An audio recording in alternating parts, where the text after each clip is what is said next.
Mic check, 1, 2, 3. Testing, 1, 2, 3, test.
got to stand up strong, face the truth about themselves, to understand what went wrong. I know we can find a way. I know we can find a way. I know we can find a way to stand up, stand up, stand up. Throughout the world today.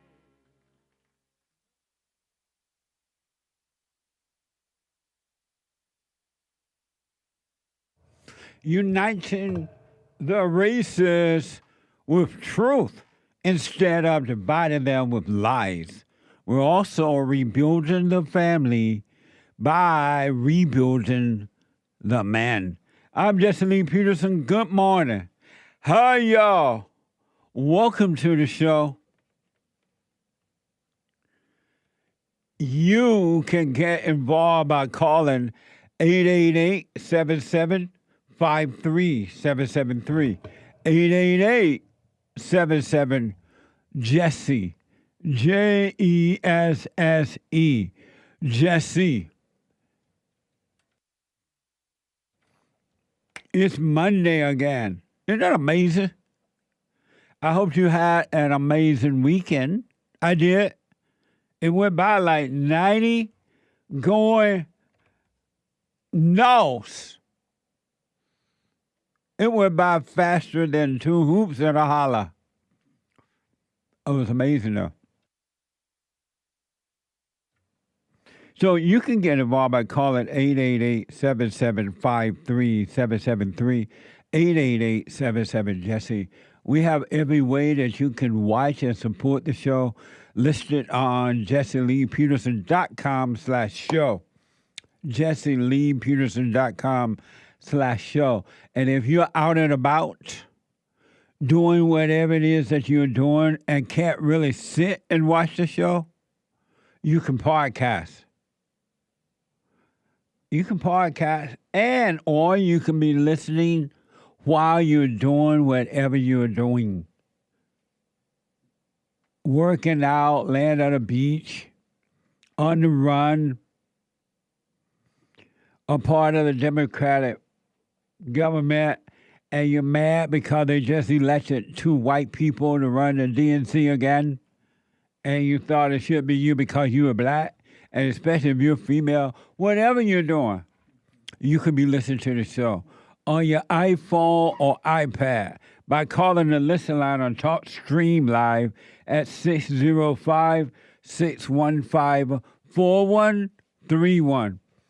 That's 605-615-4131. And to donate and have your comments read out loud, go to buymeacoffee.com/JLP Talk.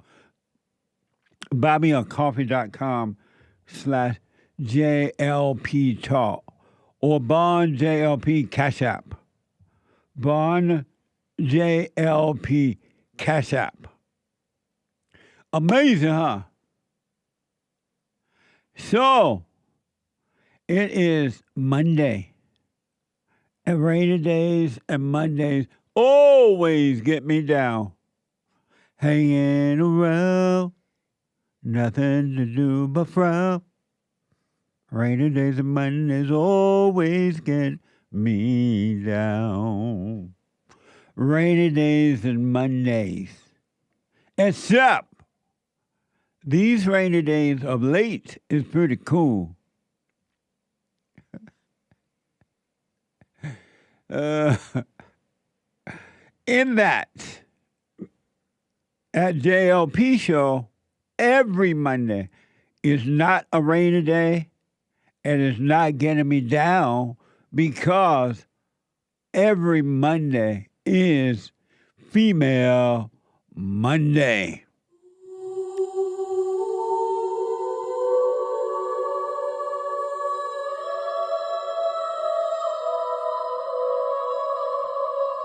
All my life, I had to fight. I like to make men uncomfortable. All my life I had to fight. Let women take over. Some of us believe that women are getting paid less than men. I proudly say I'm a feminist. Thank you. Deep in their soul, they want to be home with those babies. We've been lied to for so long.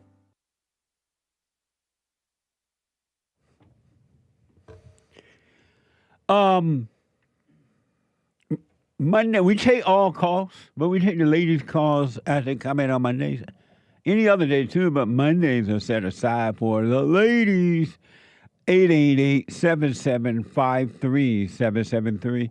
888-77-JESSE. Brand new biblical question. But first, we dealt with last week's biblical question on yesterday fellowship, during yesterday fellowship.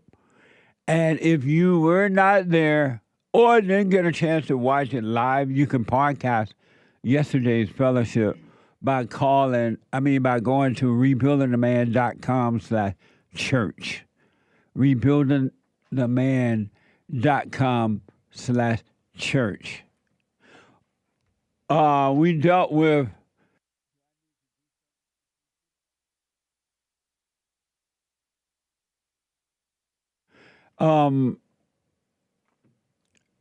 so are you a memory worshiper? Last week, biblical question. Are you a memory worshiper? And very interesting feedback yesterday. I have to say that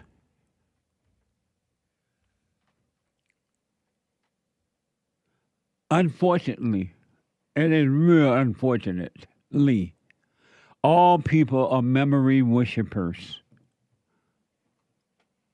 All people. And then there are those now who are hearing about this and they're starting to work on that to overcome memory worshipers. But if you were not a memory worshiper person, you would be free. I feel short. Huh? Oh, it just went up a little bit. Then somebody let my chair down. What the? So make sure it's fired over there, too. Yes, we'll do. It was too low. Somebody let it down. Okay, thank you. What the? But, all people, unless you're working on it and you can overcome, and because you're so identified with thoughts, memories, past, future, it's hard for you to let it go. It's hard for you to stop worshiping thoughts. All thoughts are all lies about anything all the time, right? And it's hard for you to let thoughts go because you're so identified with them and you believe in them and you worship them. And someone tell you, hey, stop thinking. You want to live a thoughtless life. You don't want to be thinking. A no-thinking life. It's like asking you to give up a life. And that's exactly what you're doing. When you get to the point where you're living a no-thinking life, you have given up a false life for the real deal. For the real deal. So check it out if you did not hear it yesterday or you were not there. Amazing meeting yesterday, by the way. Really, really amazing. Really amazing. Amazing fellowship. The men's forum is this Thursday night. This is the first Thursday of the month, believe it or not, of February. What of 2025? So men's forum this Thursday at 7 p.m. if the Lord is willing and the creek don't rise. Brand new biblical question. Brand new biblical question. And it's a doozy. It is like, I know I've been saying Mama Mia, Ola, Cecil, Galatians for the other one. I can't find the words for this one. I can't find the words to say how amazing this biblical question is. And again, it's only for those people who want to overcome. Know thyself and overcome. It's not for everybody. For those who love your misery, stay right in your hell. Fine with me. Fine with God. Fine with Jesus and the Holy Spirit. You can stay right in your hell and nobody's going to cry. Really. Stay miserable. Stay lonely. You can stay lost. You can stay sad. You can stay suicidal. You can stay on your suicidal pills. No one cares. But for those who want to overcome, these questions are to help you find your way. All right. Brand new biblical question. Is anger a part of intelligence or stupidity? Is anger a part of intelligence or stupidity? Ooh, What do you say, Nick? Anchor baby.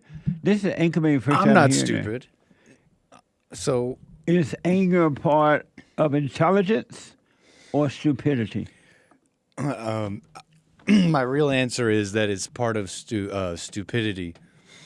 But I was playing around saying, I can't be stupid. My ego's telling me I can't be stupid, so my anger can't be stupid. And so what are you saying it is? No, it's I think pretty dumb. And I'm definitely thinking about Church's conversation yesterday on some of this a little bit. I feel like you talked about it a little bit. Very fascinating. So is this a part of Stupidity. Oh, you say stupidity? Yeah, there's the Why do you say decisions- stupidity instead of intelligence? Well, here's how I'm thinking about it. I've always heard that anger is supposed to be useful in some way. But the things that come from it are just pretty bad. Amazing. Nice. That's your Anchor Baby. The Anchor Baby show is at 12 noon today, by the way. Check him out. He ain't stupid. He is not an angry man. When hate come in today to do the super chats, I got to ask him about this female by the name of, I think her name is Kristi Noem or something. And she's a part of the something to do with the illegal alien thing. DSA, DEA or something. And then Duffy. What a mess! I asked Mike to call back apparently on Friday from New Jersey, and Mike is calling back, and I told him as soon as he called back, I would take his call. And Mike from New Jersey, thanks for calling back, Mike. You're on the air. Hey, Mike. Are you not on one? He's on line 4 now. Mike. Yes. You're on the air. Thank you, Jesse. I appreciate your time, man. Yes, sir. So I had called last week about asking about my father and forgiving him, and I wanted to make sure that I was doing it properly because I never knew the guy. My mother left him when I was a little baby, and when I finally asked her about him, I had found out that he had passed away already. And so, as you say, you really can't get to the Father without forgiving your father. Right. And so I want to make sure that, the proper way to do it and understanding how to do it now that I never even knew the guy, I never met the guy, I don't even have a picture of the man, and why, so that I can do it properly because I really, I want to seek, knowing God and having peace in my life, of course. Well, I want you to realize that your father loved you, and when he left your mother, he did not leave you. Men leave the mothers of the children. They don't leave their children, but the mothers will make the children think that the father left them because they're not going to admit that, I was too difficult for your father to deal with. And when he left, I kept you away from him. So I want you to realize that he loved you. He just didn't know how to deal with your mother. And just like the mother has the same problem that you're overcoming, the father had them too because he get them from his mother. And so knowing that you can help yourself, it will cause you to realize that your parents could not help themselves, and that will cause you to stop being angry at them. You will forgive them, and your heart will change from anger to love. Mm. So your father Awesome. couldn't help himself. He's dead, so you can't go to him, but just realize he did love you. And whatever happened with your mother, he and your mother, it was between them, and it had nothing to do with you. Right. I appreciate that. Why don't you have I a appreciate it. picture of him? nobody could get one. Nobody has one in my family. I've asked for it, from people. They said that they might have something in a collection. And I guess I might be able to get one, but I would have to get in touch with like a half brother, and I don't know if I really want to have particularly a relationship with some of these people. To start beginning, I don't know. I never had one. I don't know. I saw the guy when I was like 2 years old. He was coming to visit me where my mother was living with her friend, and so I have a very vague. This was 40 years ago. Memory of him? Do you know his folks? No, he was a lot older. He was about 20 years older than my mother. So you don't know anybody in his family? One time I met his son from a different wife who was about 20 years older than I was at the time. Oh, okay. Well, he still is, and I think there are times where he tries to get in touch. He has more of a relationship with my mother. And I may have his phone number around somewhere, but again, I don't really want to start a relationship. The first time I met him, he was inviting me to his wedding, and it just seemed like it was too much. I was only in my 20s. It was overwhelming meeting him, and he was wanting me to come to his marriage, and my mother got involved, and she's saying, "Oh, he's getting married again," and starting all the drama with that, and getting into my head, and so it was. Mothers they're involved in everything, and they start getting you all wound up. And so, I guess I even have a certain feeling about him in particular as well. His son, sort of, I guess you could say he's my half brother. I don't know, technically speaking, I don't know what they call it, but you don't have to. Yeah. It's not necessary. You can move on now. You can forgive your mother, forgive your father, and just move on with your life. You don't have to. You don't have to deal with them at all. You can just build your own life. Yeah, that's exactly what I'm trying to do. Because you may make contact with them and regret that you did. Right, exactly. I don't want to open up a can, of anything. So I just want to just move on with your life and live your life. Are you doing my silent prayer? Yes, sir. Well, stay with that. Practice staying present, and you will have an amazing life. Yes, sir. I look forward to that, and I appreciate everything you have to say. Jesse, is it possible I could answer your new biblical question? Is anger a part of intelligence or stupidity? So I've been listening to you for quite some time, and I believe that anger comes from the intelligence, right, from the story of Adam and Eve, right, having the intelligence, or from the intellect, I guess, as they say. Anger comes from that because God didn't create us to have this intellect, right? He created us to be free and to just live and to just do, not to be thinkers. Now, of course, like you said, there's always practical thinking, but the intellect anger must come from the intellect because that builds thinking, builds resentment and fear and other ideas, other thoughts in our heads. So I believe anger comes from the intelligence. Amazing. Well, I appreciate that, and I'll put my little 2 cents in on Sunday. Appreciate you responding to it. Thank you so much for having me, Jesse. You have a blessed day. You too, buddy. Amazing. Thank you. Okay. Amazing. Let me go to Denver and talk to MICHAELA, a first-time caller out of Denver. MICHAELA, welcome to the show. You're on the air. Hey, Jesse. Thank you. Hey, MICHAELA. So my question today is that I think I'm a little bit addicted to politics, and man, my life is a mess, and I'm trying to get it sorted out.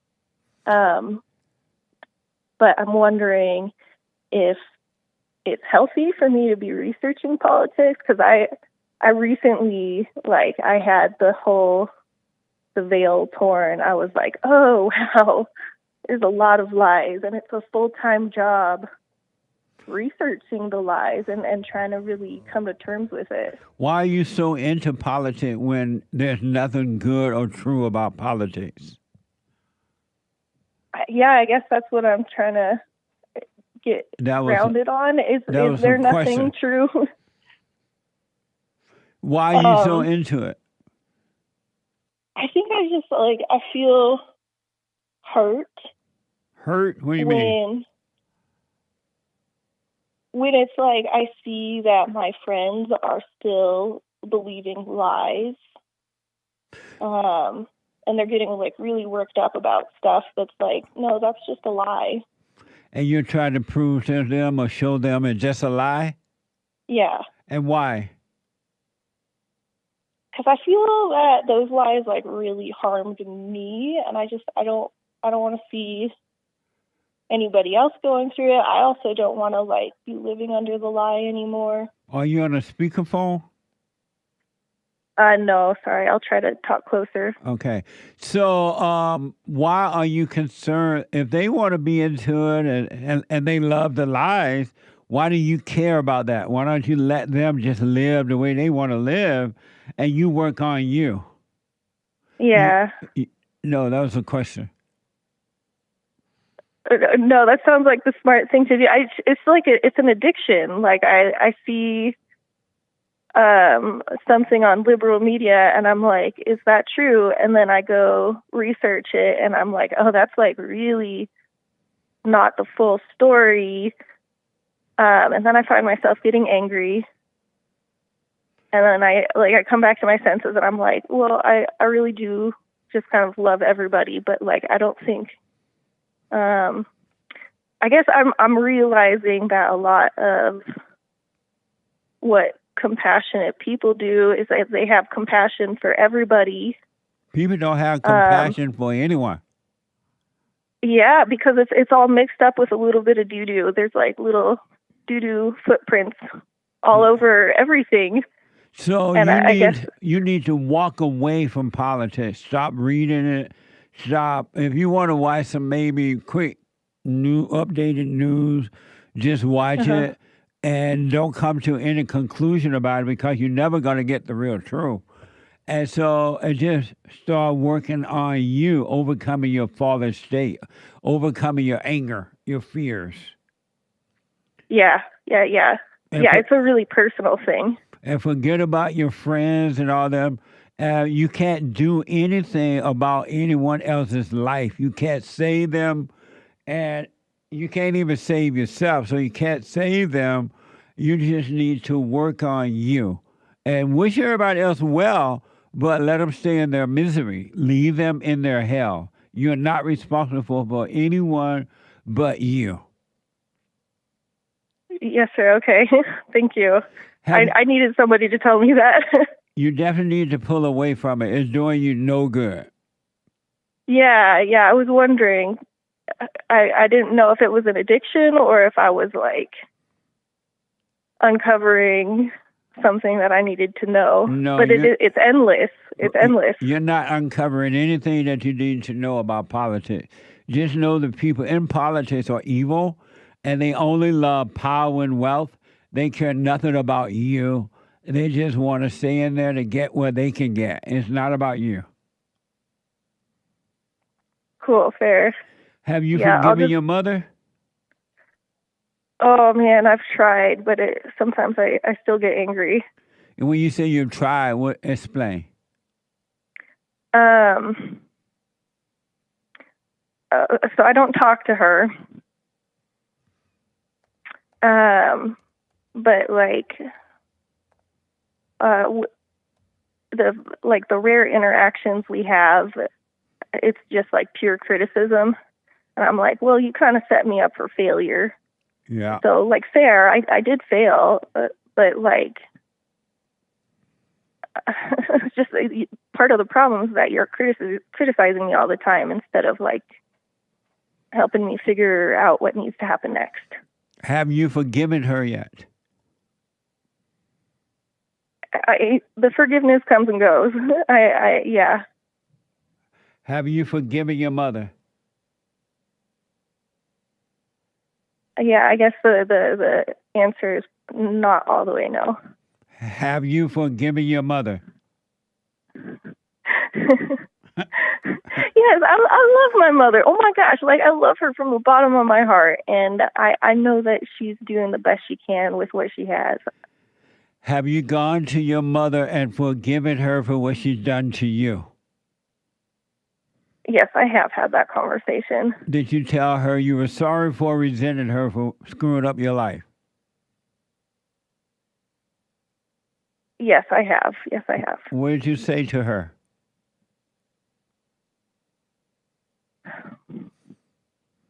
I mean, I've pointed out, I'm like, do you see how you kind of put me between a rock and a hard place and this thing, and she gets confused and she doesn't understand. She does understand. She's lying to you. She knows exactly what you're talking about. She just doesn't want to admit she's wrong. But you have not forgiven your mother. You got to go to her. Mother, I'm sorry for resenting you for screwing up my life. I realize now you couldn't help it. And God will forgive you. Don't ask for forgiveness. You forgive her. God will forgive you and be done with her. Just don't be angry at her, but be done with her. Move on with your life. Okay, will do. And how about your father? Have you forgiven him? No. and why not? There's just like inappropriate things that he said to me at like really bad times, and I'm like, what's wrong with you? I want you to ask your father, why didn't he protect you from your mother? And then forgive him and move on with your life. You cannot and will not move on until you forgive your mother and your father. And instead of being into watching politics all the time, you need to start watching what's happening in you so you can overcome all that. Yeah. Yeah, but yeah, I do forgive my father. Did you tell him?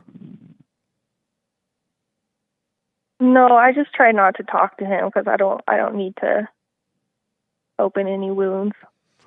Well, all the way you got to talk to him to forgive him. Yeah. You want to shake in your boot and let yourself shake in your boots, but forgive your father. Face him and forgive him and move on. Mm-hmm. Yeah. Okay. Are you doing the silent prayer? Yeah. You doing my silent prayer? Yeah, well, I do a baby version. I get distracted. Because you're in your head. Yeah. So I want you to forget about politics, MICHAELA, and start working on you. Forgive your parents, do the silent prayer, practice staying present, and everything would naturally work out. Can you hold on for me for one? I have one quick question. Yep. Hold on for me, okay? Yeah. 888-775-3773. Back in a moment.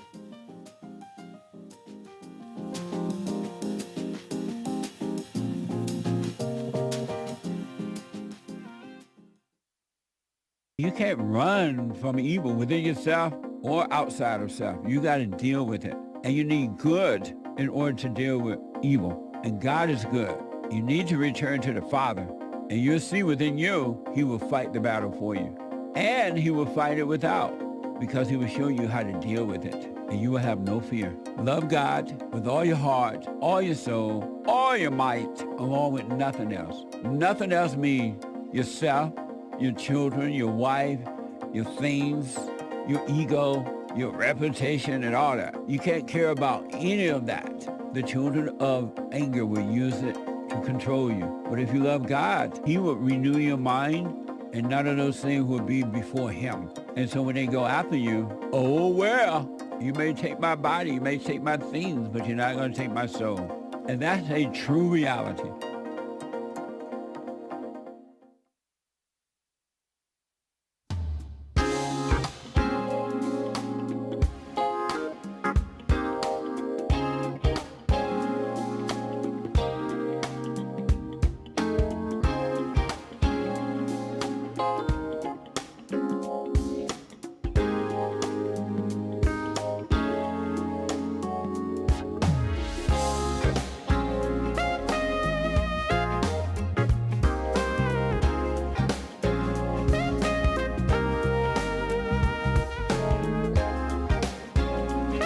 Okay, welcome back. I want to remind you that for my listeners, Goldco and I have a special promo for my listeners, JLP Peterson Show. Qualified customers receive a instant match in bonus and silver. An instant match in bonus and silver. And for those who might not know, Goldco was awarded the number one for 2024 Best Customer Service, 2023 Best Educational Resource. And so it was rated A+ by the Better Business Bureau. So check them out for yourself. Get educated, and invest in gold. All right? Invest in gold. Again, Goldco and I have special promo for my listeners. Qualified accounts receive a 10% instant match in bonus silver. So learn more about them. Get educated. Go to JesseLovesGold.com. JesseLovesGold.com or call 855-644-GOLD. 855-644-GOLD. Tell them Jesse sent you. Oh, amazing. I do appreciate it. Goldco. Check them out. All right. Amazing. So I want to go quickly back to MICHAELA out of Denver. And MICHAELA is going to stop being so into politics and watching it and try to prove anything, because the game of politics is evil. It's prideful. It's selfish. MICHAELA, did you say that because of your mother you failed in life? Yes. And what do you mean by that? I feel that she had like way too high of expectations for me. And I just had such low self-esteem by the time I graduated from college. I had a degree in engineering, but I felt like a piece of shit. Sorry. How does shit feel? It did not feel good, and it led me into like really toxic paths. It led me to more shipwrecks. And how old are you? 36. 36. Oh, okay. There is no such thing as failure in life. That doesn't exist. It's not real. Yeah. What you were feeling is anger toward your mother, and it sounded like your father. And in that anger, you were lost in your imagination and thoughts. And in those thoughts, all those different feelings came, because you can't have those feelings unless you have thoughts. And so the feelings were telling you you're a loser, you're like shit, you're no good, and you're believing a lie, which was never true. There is no such thing as failure or success in life. Yeah. Do you understand that? I believe that, yeah. And so those... there's no way, I could have done better if I had known better. And I want you to, and I want to encourage you to stop and never, ever, ever, never, ever do it again. Try to live up to anything or anyone. You just live your life. You live your life. You go to work, save your money, and do your thing. And don't compare yourself to anyone, and don't try to live up to anyone, because human beings are evil, and when they discover that you're trying to live up to their standard, which are no good anyway, they're going to destroy you. So don't try to live up to anyone's standard.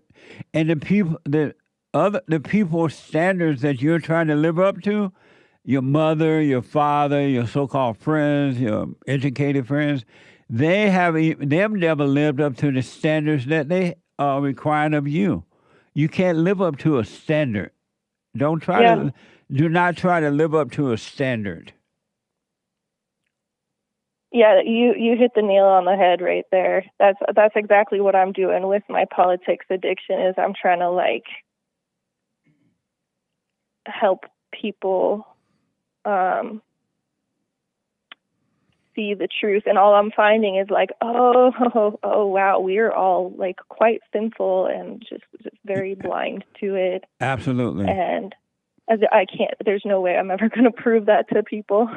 And don't try. Don't ever give one thought about other people. Yeah. Don't even think about it. You just live your life. Don't try to be like anyone. Don't try to save anyone. Don't try to help anyone. You are only responsible for you, and those people are responsible for them. And the people that you try to help, which you can't anyway, they will destroy you because they're wicked. Human beings are evil. They have no love.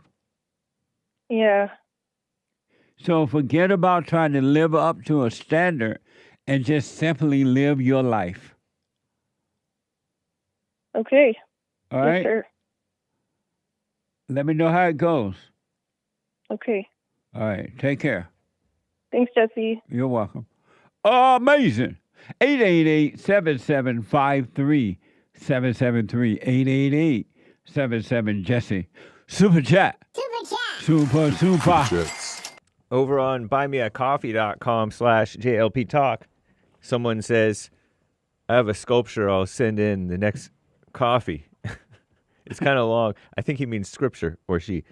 What you say is true. Be the sheep and let God take over. There's nothing to identify with because in reality, we're nothing.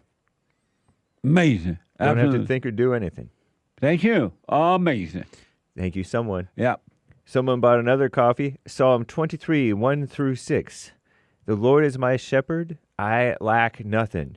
He makes me lie down in green pastures. He leads me beside quiet waters. He refreshes my soul. And Thank on you. and on it goes. Oh, man, keep it piffing. You can't do the whole Lord is my shepherd thing. What's up? Keep it piffy, but thank you. Indeed. Thank you, someone. Jesus, appreciate it for church. Thank you. Thank you. Over on Cash App. Fellowship was amazing yesterday. Nice. And every Sunday, really. Okay. Deplorable Dave from Rosamond bought a coffee. Jesse, I want to ask. Ask! When you say the human heart is wicked and all human beings are evil, does that also include Jesse Lee Peterson himself? It's all. I said all. Every human being must be born again if they want to be free. All. Thank you. He's drunk as a bastard. What the? Smiley face emoji. He's drunk as a bastard. Thank you. It's Badger. What?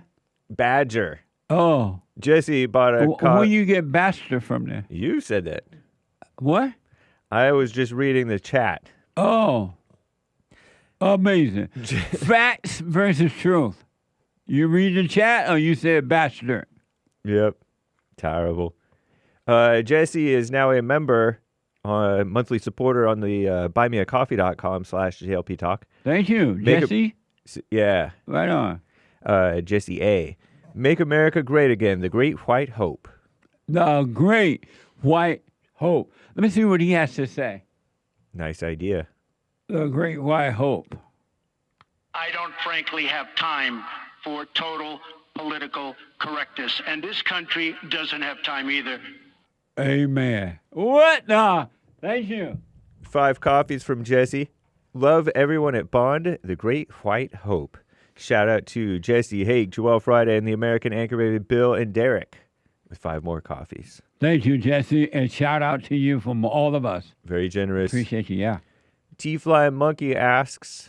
Ask! Over on the Rumble chat. You got to know how to rumble. Oh, yeah. Regarding the Fallen State episode with that Adam Friedland guy. Yes. Anyone talk about how Adam sandbagged Jesse on the Fallen State? Dude wouldn't be quiet. Amazing. Thank you. Sims Winner asks over on Kick. Jesse Lee Peterson on Kick. Am I being controlling or playing God by wanting to introduce my daughter to this Sunday service? Or should I just let her find the truth on her own? Amazing. How old is she? Don't know. Oh. You can tell her about it, but don't force it. You can definitely introduce it, but don't force it. Thank you. Julie from Connecticut, Eric's wife. Hi, Jesse and Hake. Biblical question answer from last week.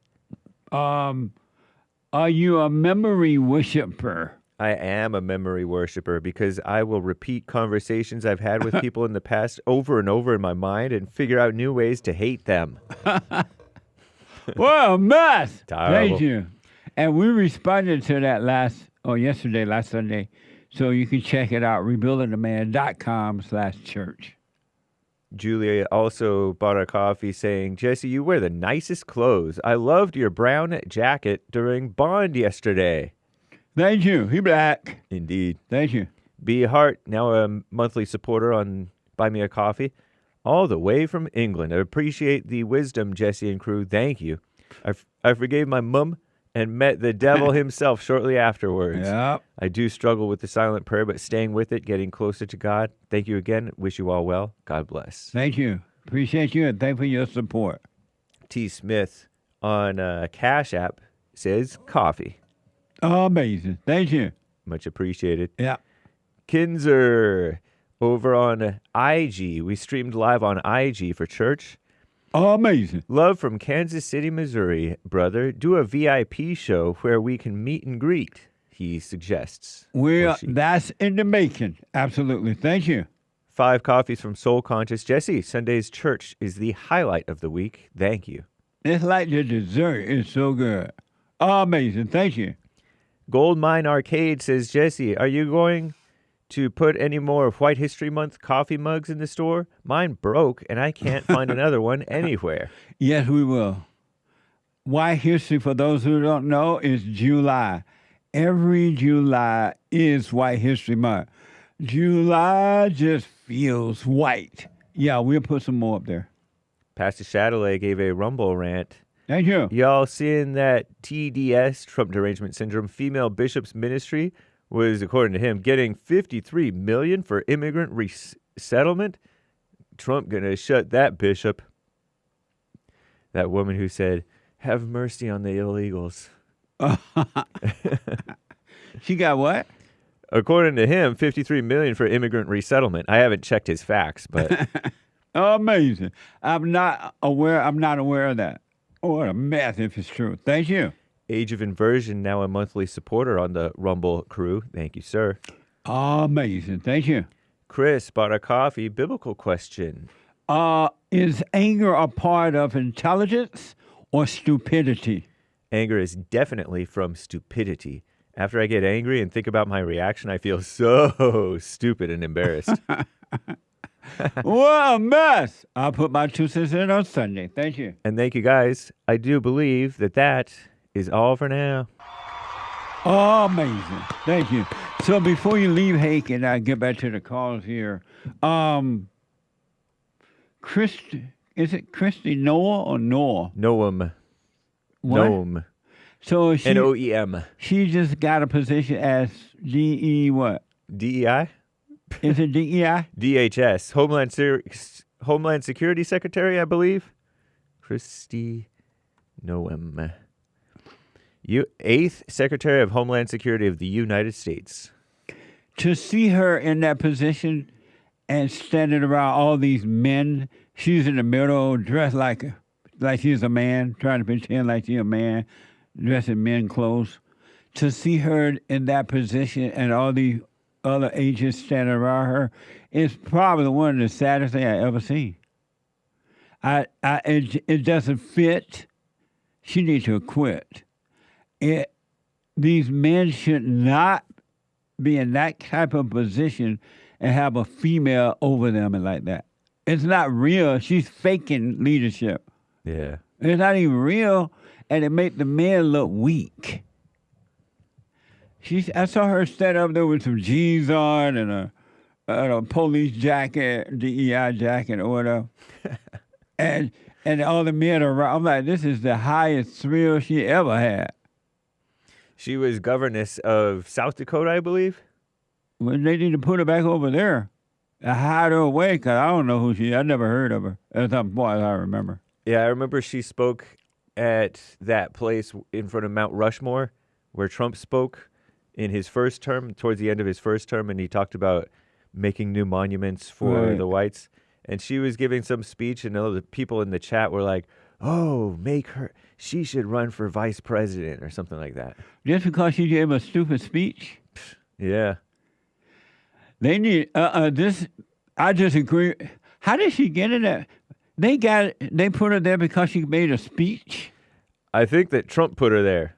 He did. Mm-hmm. I disagree with him. I was disagreeing with the great white hope on this.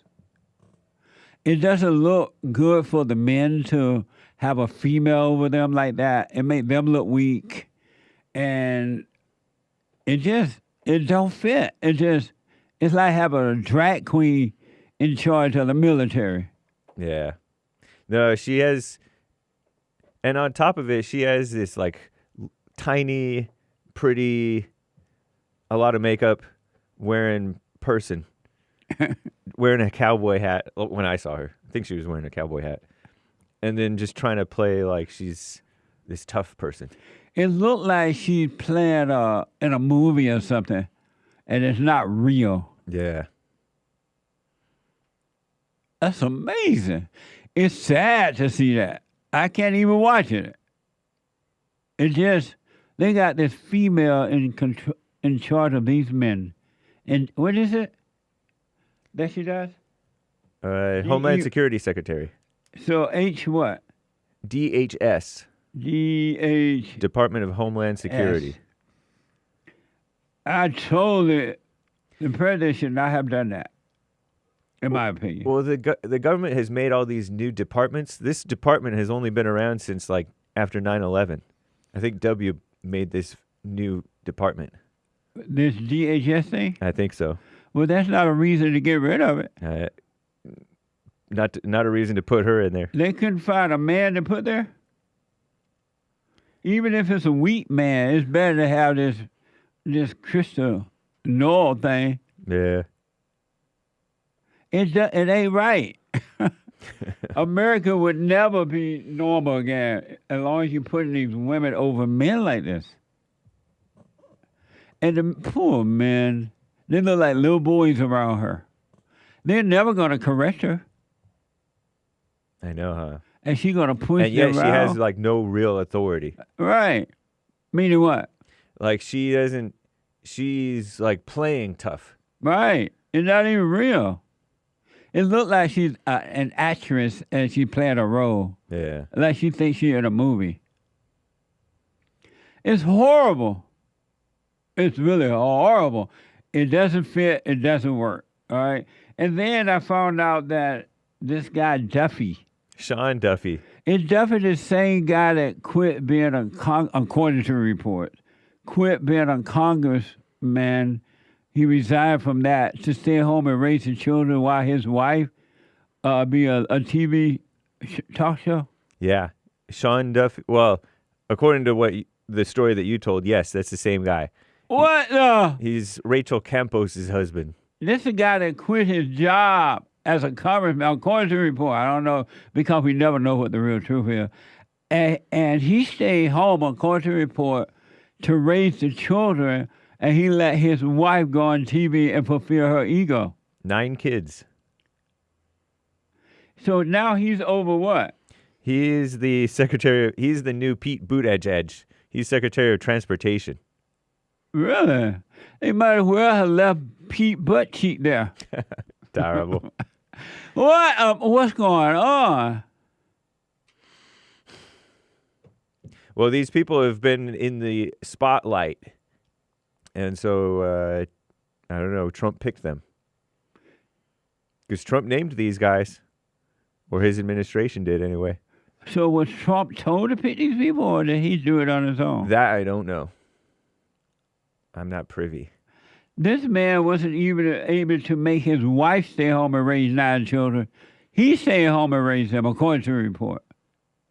It may be wrong, but it look like it. How he gonna run a what? Transportation? Yeah, the Department of Transportation. And his wife doesn't even obey him. So here's what I recommend, folks. Though we have the great white hope in the office, you still got to work on overcoming the world.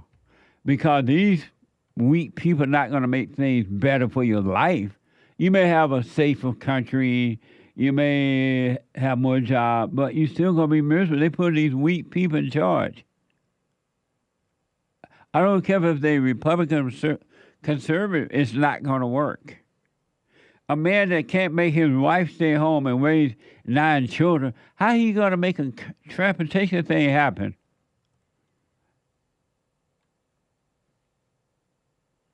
Am I wrong? No, you're not, you're not wrong. Did you know all this? Yeah, I kind of knew that. I was like, oh, I heard the Sean Duffy's voice on the radio when they were talking about, because, there's been some transportation disasters recently. You say that again. And there was another one on Sunday near me. It was a plane caught on fire.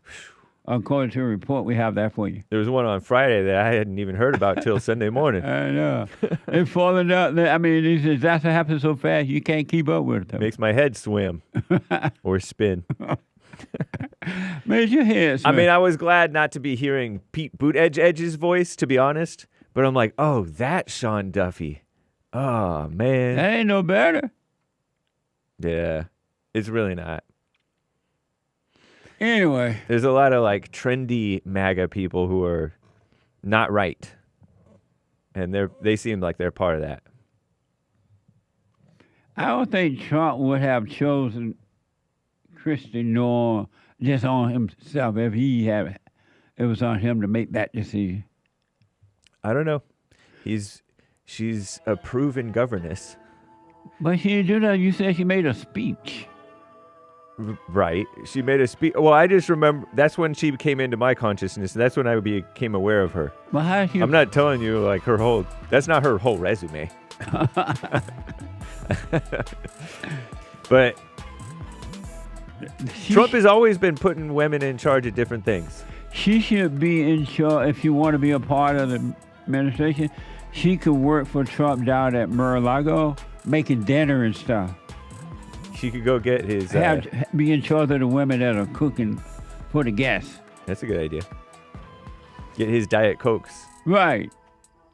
Back in a moment. When I come back, your phone calls and super chat and some news items. Hate news, not the fake news, is coming up. I'll be back in a moment. 2 more hours to go. I just want to say thank you for everything that you do.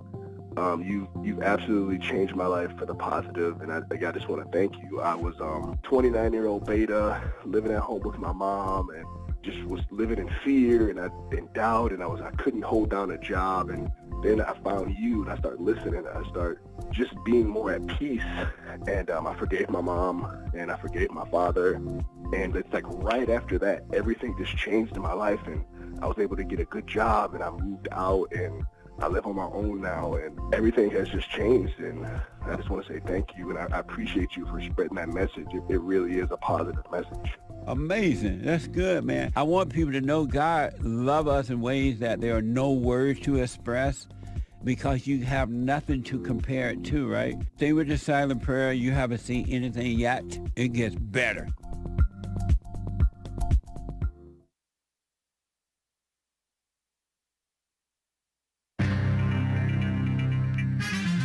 Don't be scared of flying. That's what Commie Nonsense Network, CNN, wants to tell you. That's their message for you. Despite the 3 accidents that have happened in recent few days, and Trump tariffs. Trump's tariff versus anti-Trump propaganda. They're going hard.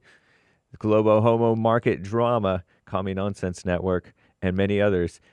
And a little update on that D.C. air disaster. It's a big mess. There's a whole lot of mess going on in the world.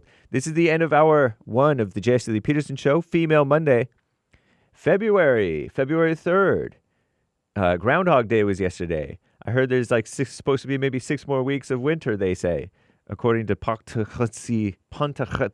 I don't know how to say that guy's name. The groundhog guy. This is the end of hour 1. JLP will be right back to your calls. There is one line open. You can call in right now during Hake News, Not Fake News. And JLP will be right back to your calls and more. More than 25 million so-called Americans, according to Commie Nonsense Network, CNN, have a fear of flying. Wow, they better get on Anchor Baby Airlines and overcome that fear. Also known as aerophobia, A-E-R-O, phobia, or aviophobia, A-V-I-O, phobia.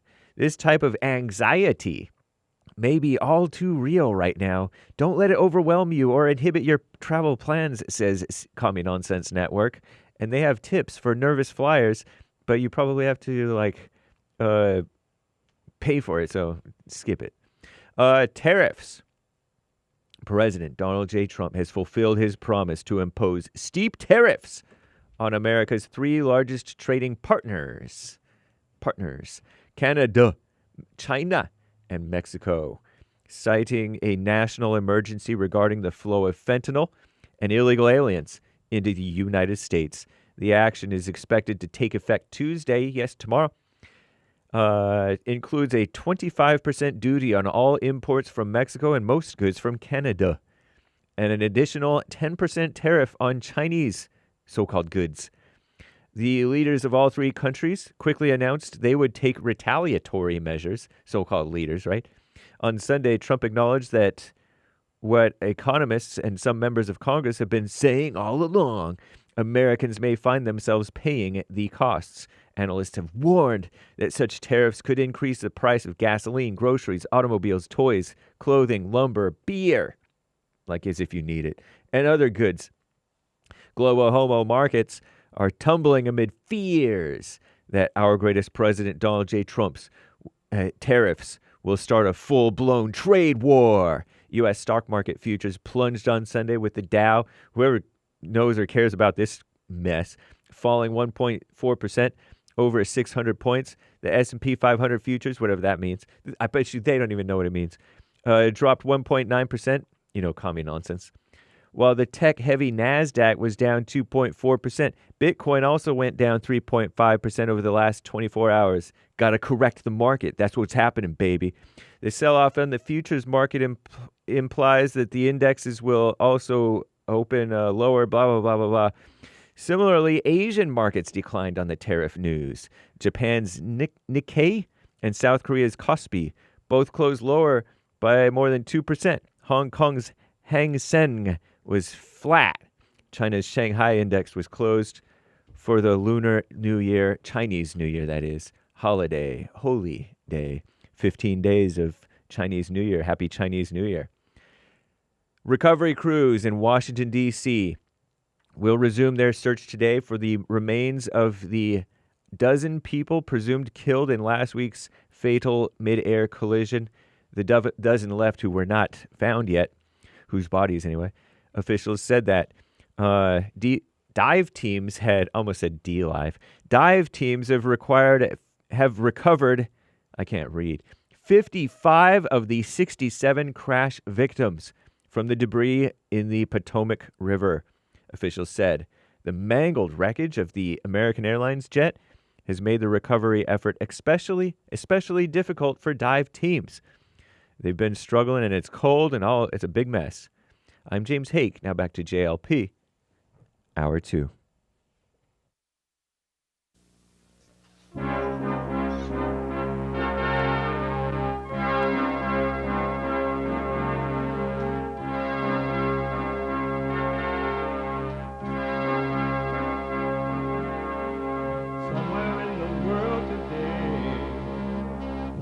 To stand up strong, face the truth about themselves, to understand what went wrong. I know we can find a way. I know we can find a way. I know we can find a way to stand up, stand up.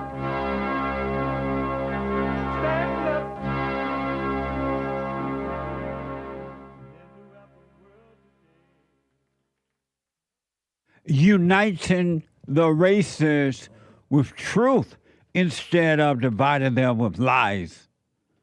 We're also rebuilding the family by rebuilding the man. I am Jesse Lee Peterson. Welcome to the second hour of the show today. You can get involved by calling 888-7753-773, 888-77-JESSE, Jesse, Jesse. And my biblical question, brand new biblical question.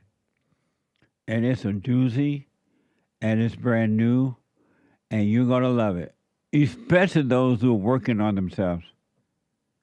Is anger a part of intelligence or stupidity? Is anger part of intelligence or stupidity? Wow. Ooh, that's a shaker up question. You can listen to the show no matter where you are and what you're doing. Following Kristi Noem while she pretends a leader, and you follow her and you're a man. What the? You can be listening to the show in your misery, because I know you're miserable having to follow a woman as your leader. What the? You can be listening to the show on your iPhone, iPad. You can podcast, but you can be listening on your iPhone, iPad by calling the listen line on TalkStream Live at 605-615-4131.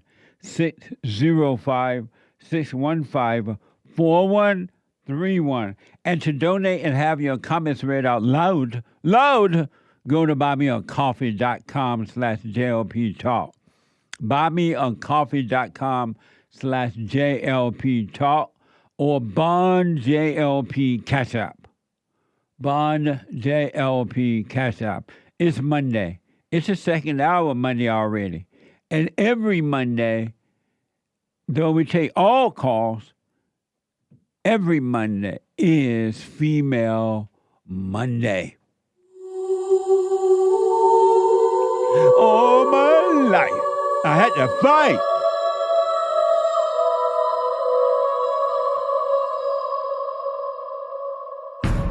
I like to make men uncomfortable. All my life I had to fight. Let women take over. Some of us believe that women are getting paid less than men. I proudly say I'm a feminist. Thank you. Deep in their soul, they want to be home with those babies. We've been lied to for so long. That's right. Amazing. 888-7753-773. Some of you may be aware of the situation with the airplanes of late, and it's been a mess.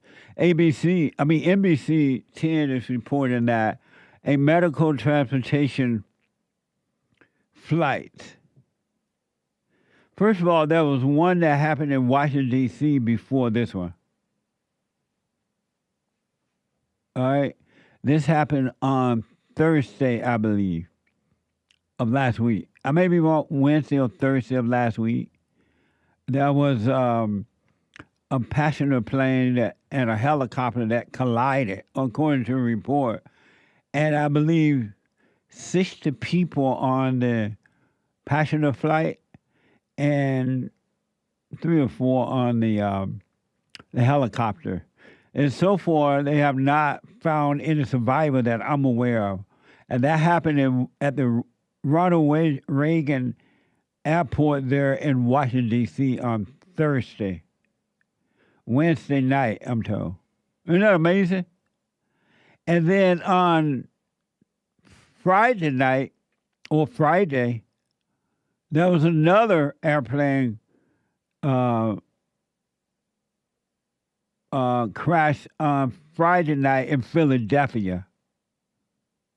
So we had one Wednesday night, and this is all in 1 week. Not 2 weeks ago, not 2 or 3 weeks apart, but in the same week.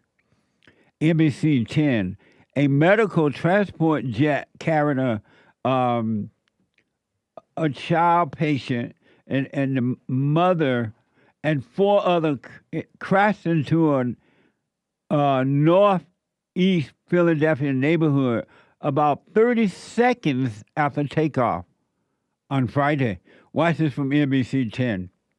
The NTSB released this video today as they scoured the crater created by the medical jet on impact in northeast Philadelphia Friday evening. In that hole, investigators found the black box in decent condition about 8 feet below ground. We also learned more about the 4 crew members who tragically lost their lives. Jet Rescue Air Ambulance identified them as Captain Alon Montoya, co-pilot Josue Juarez, paramedic Rodrigo Padilla, and Dr. Raul Mesa. The patient, 11-year-old Valentina Guzman Murillo, and her mother, Lizeth Murillo Osuna, also passed away. Our city continues to mourn their loss, and they are in our thoughts and prayers. The NTSB says Learjet 55 was traveling to Missouri before heading to Mexico when it crashed less than a minute after takeoff, causing a massive explosion. Mayor Sherelle Parker says one person in a vehicle also died, and the number of those injured is now 22. At least 11 residential properties are impacted. They have a lot of processing yet to do of the scene. In fact, as you heard, we have not yet recovered everything we need to recover from the scene. Amazing, huh? So that was on Friday.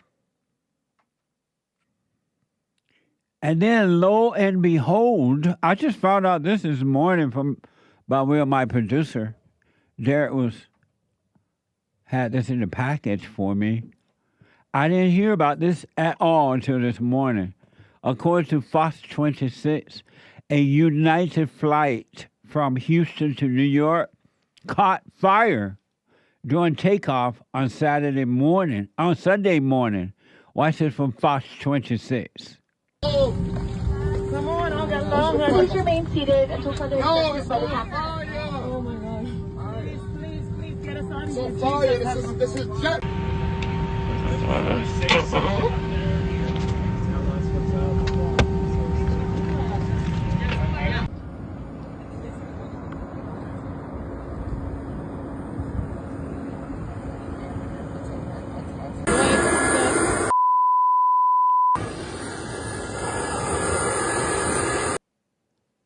Isn't that amazing? Sunday morning, a United flight on fire.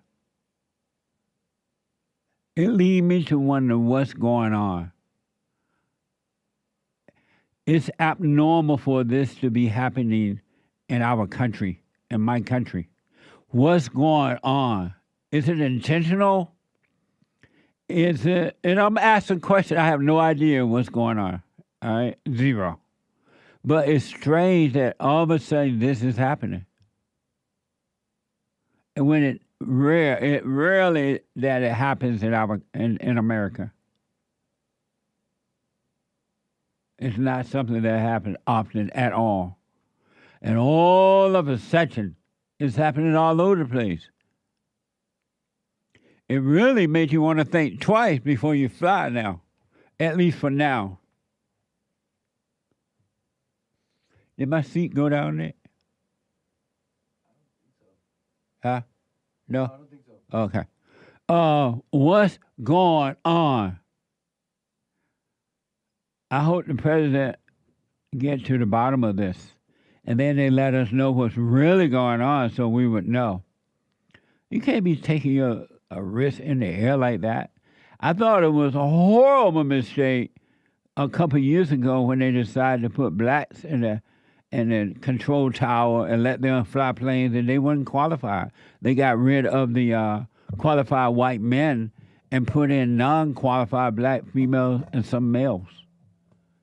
And the control, I'm like, you're putting our lives at risk in the sky just to prove something?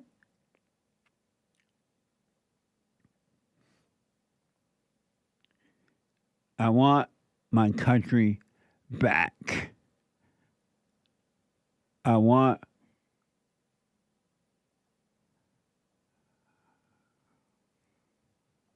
my country back. My producer said driving 1,500 miles doesn't sound too bad now. It doesn't. Really. I mean, not knowing exactly what's going on, you have to think twice about flying now. But now, because you don't know if this intentional, is it being set up on the grounds, or once they get on the plane, the pilot or somebody, you just don't know.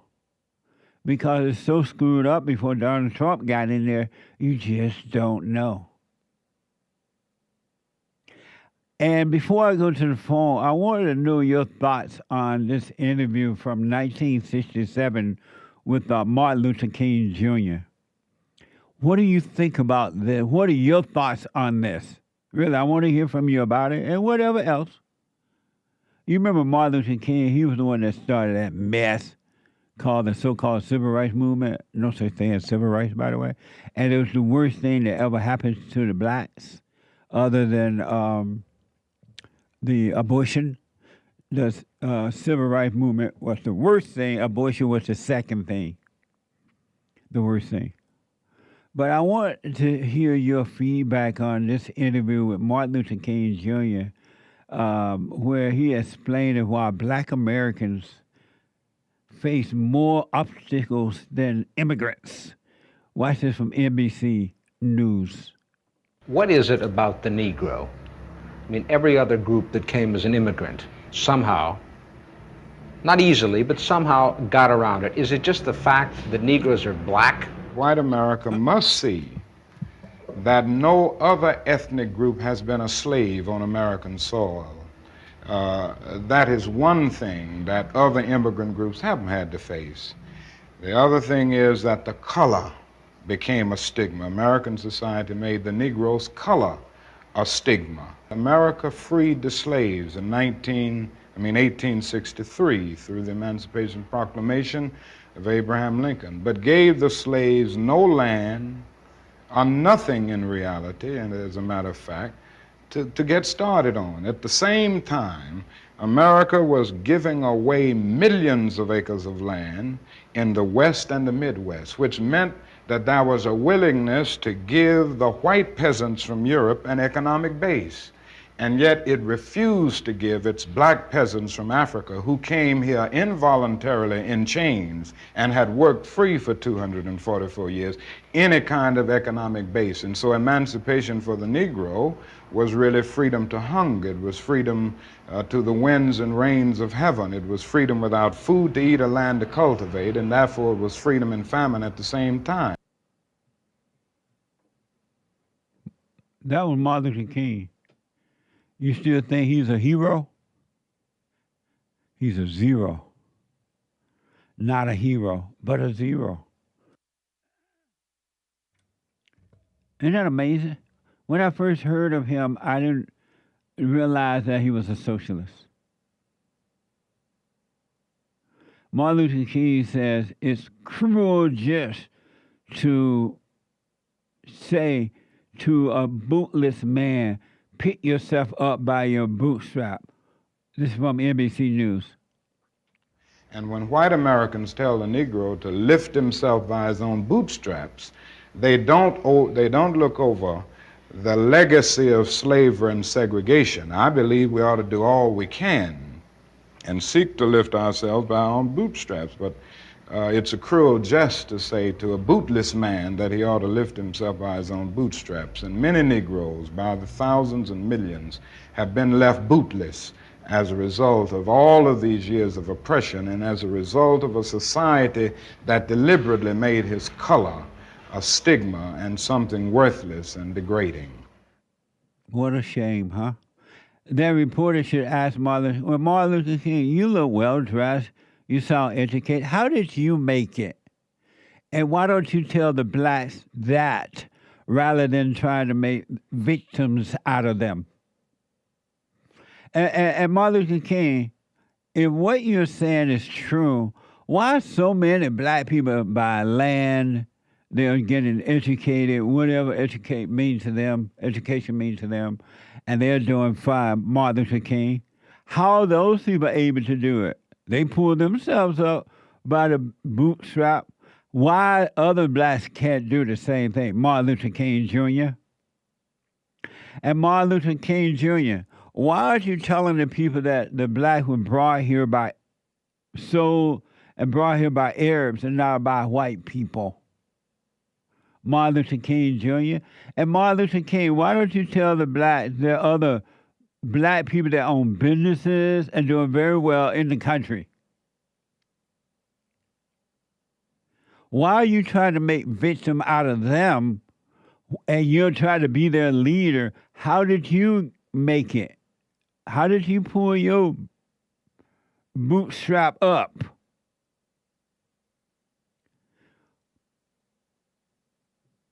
But the reporter didn't ask him that. They didn't ask him that at all. And they allow him to deceive many blacks that they could not make it because of the white man. And today, black men and black women are blaming white people in 2025. They're still begging and blaming at DEI. Look at, I'm wondering about the plane situation. Is it DEI? Thank you, Martin Luther King, for creating nothing but a bunch of victims. And now Americans suffer for it because the white man's too afraid to say no to these people.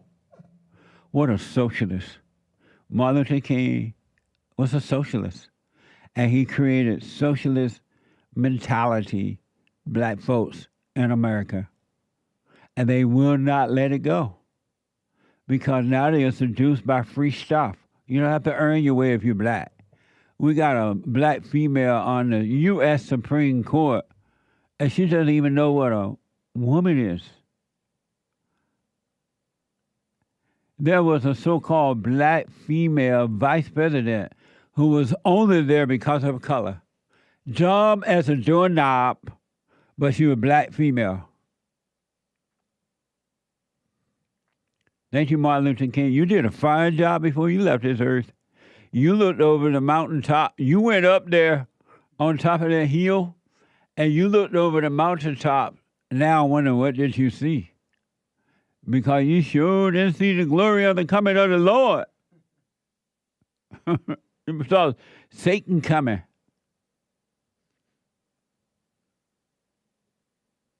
What a mess. What do you think about his speech?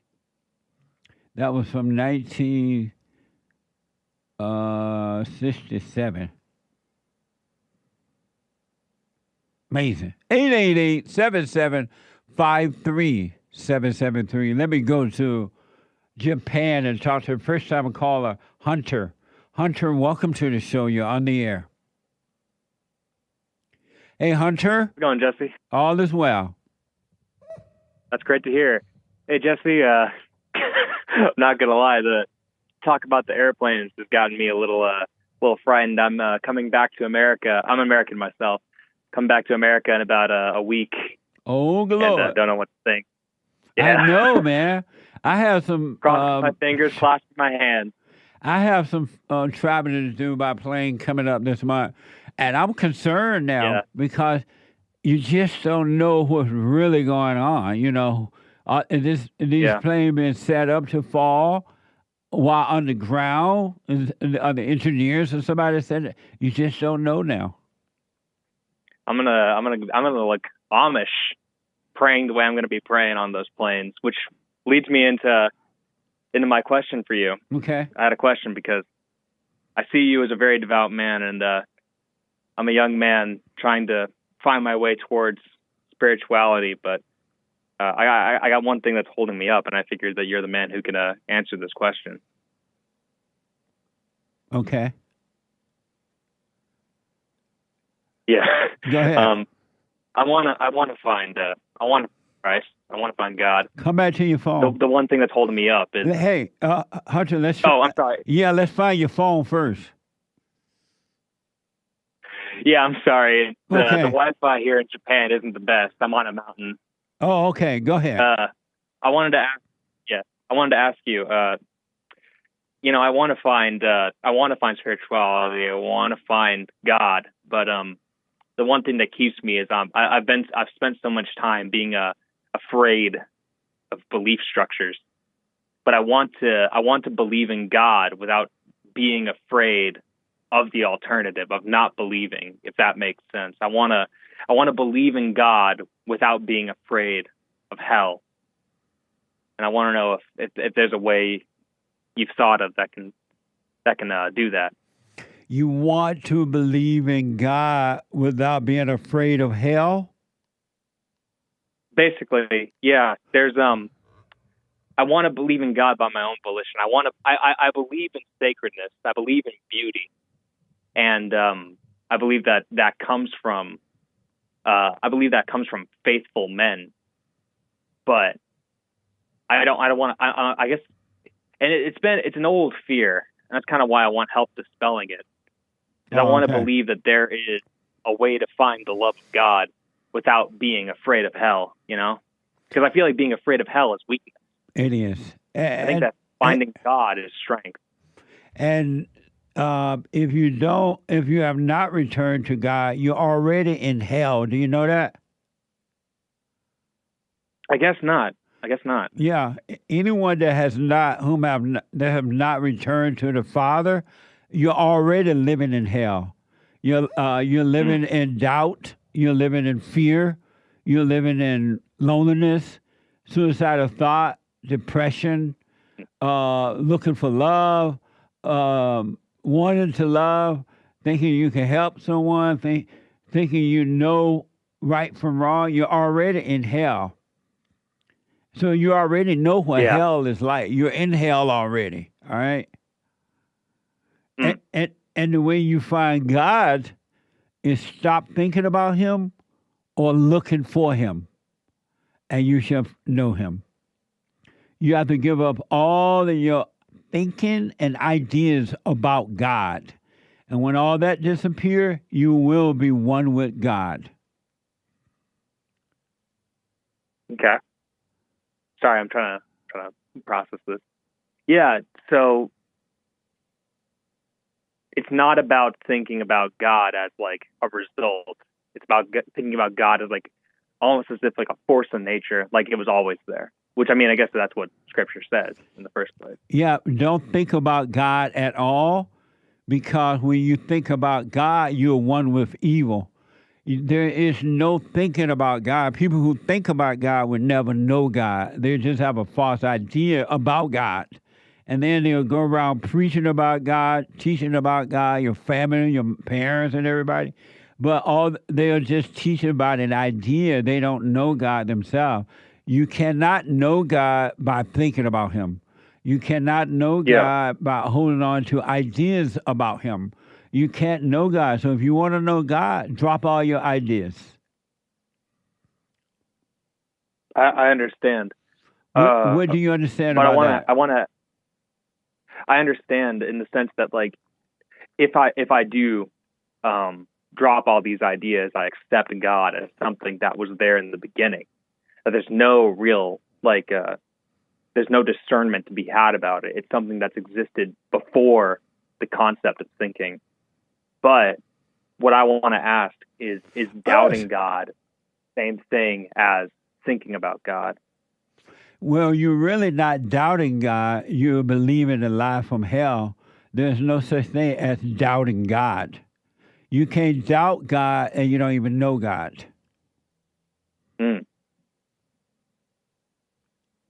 Okay. You just have an idea based on everything you've been taught that you're doubting God. But you're not doubting God. You don't know him. Mm-hmm. You're doubting an idea about what you think you know about God. You got to come out of your imagination and you will know God. You got to lay down all your morals and values and trying to live up to this and that and try to be anything. You got to give it all up and you will know God. But you got to give up your ideas. This idea, when you say you're afraid of finding God, who are you talking about?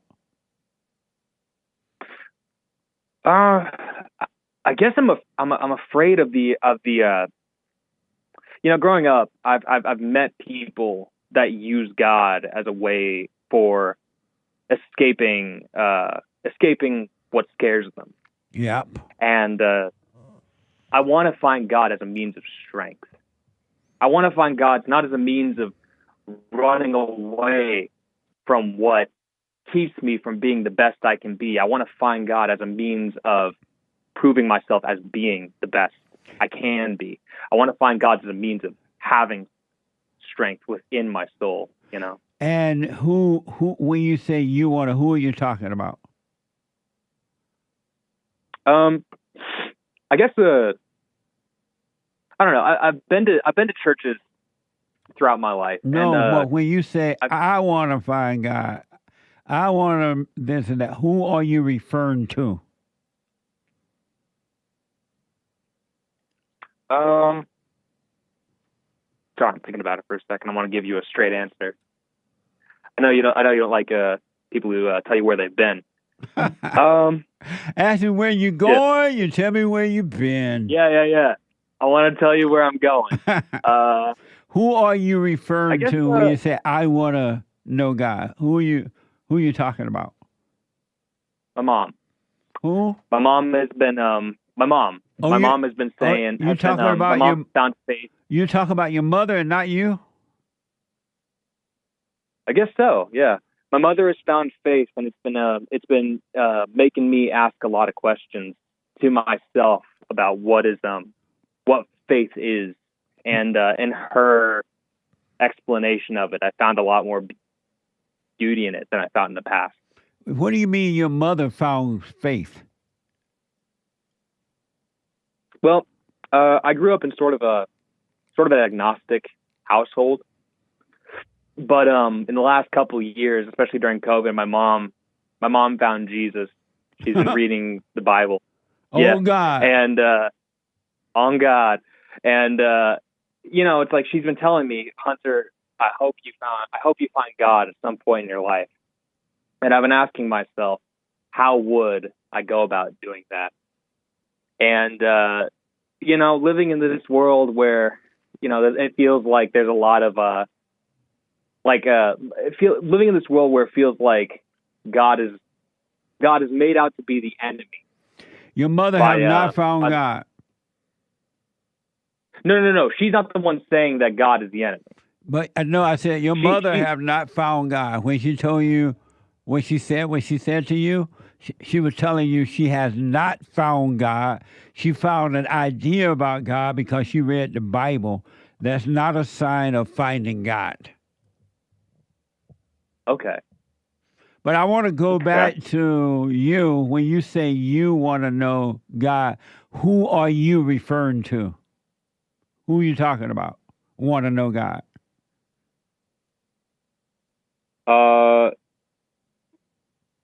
I suppose the progenitor of beauty.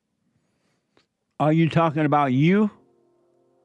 No, I'm talking about God. So when you say you want to find God, you weren't talking about you? You were not referring to you? Yeah. Should I be? Were you? No, I guess not. So you were not saying that you wanted to find God. You were saying beauty wanted to find God? I think what I've been trying to say is that in my last couple months, or I guess couple like 2 years, I've come to understand that Hold on, a lot of what. Hold on, let me take a quick break. Sure, Don't hang up, Hunter. Don't hang up. A quick break. Back in a moment.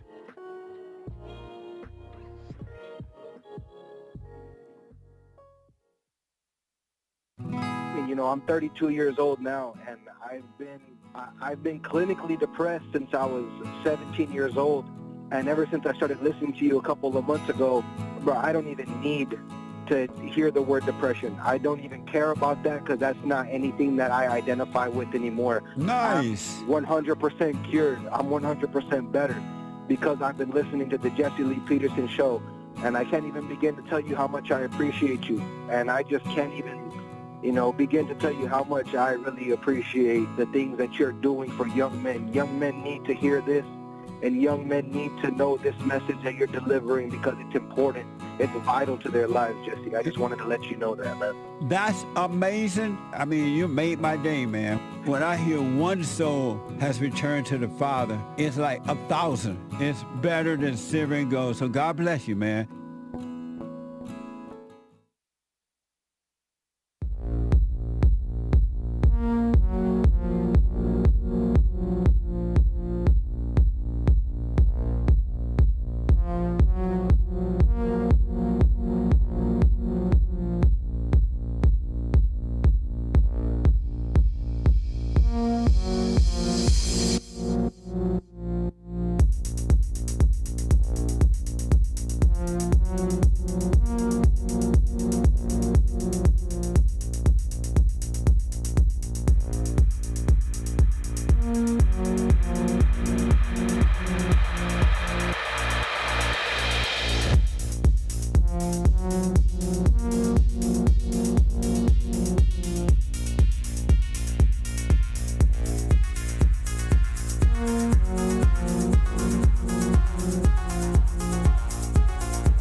The Hake Report is coming up at 9 a.m. this morning.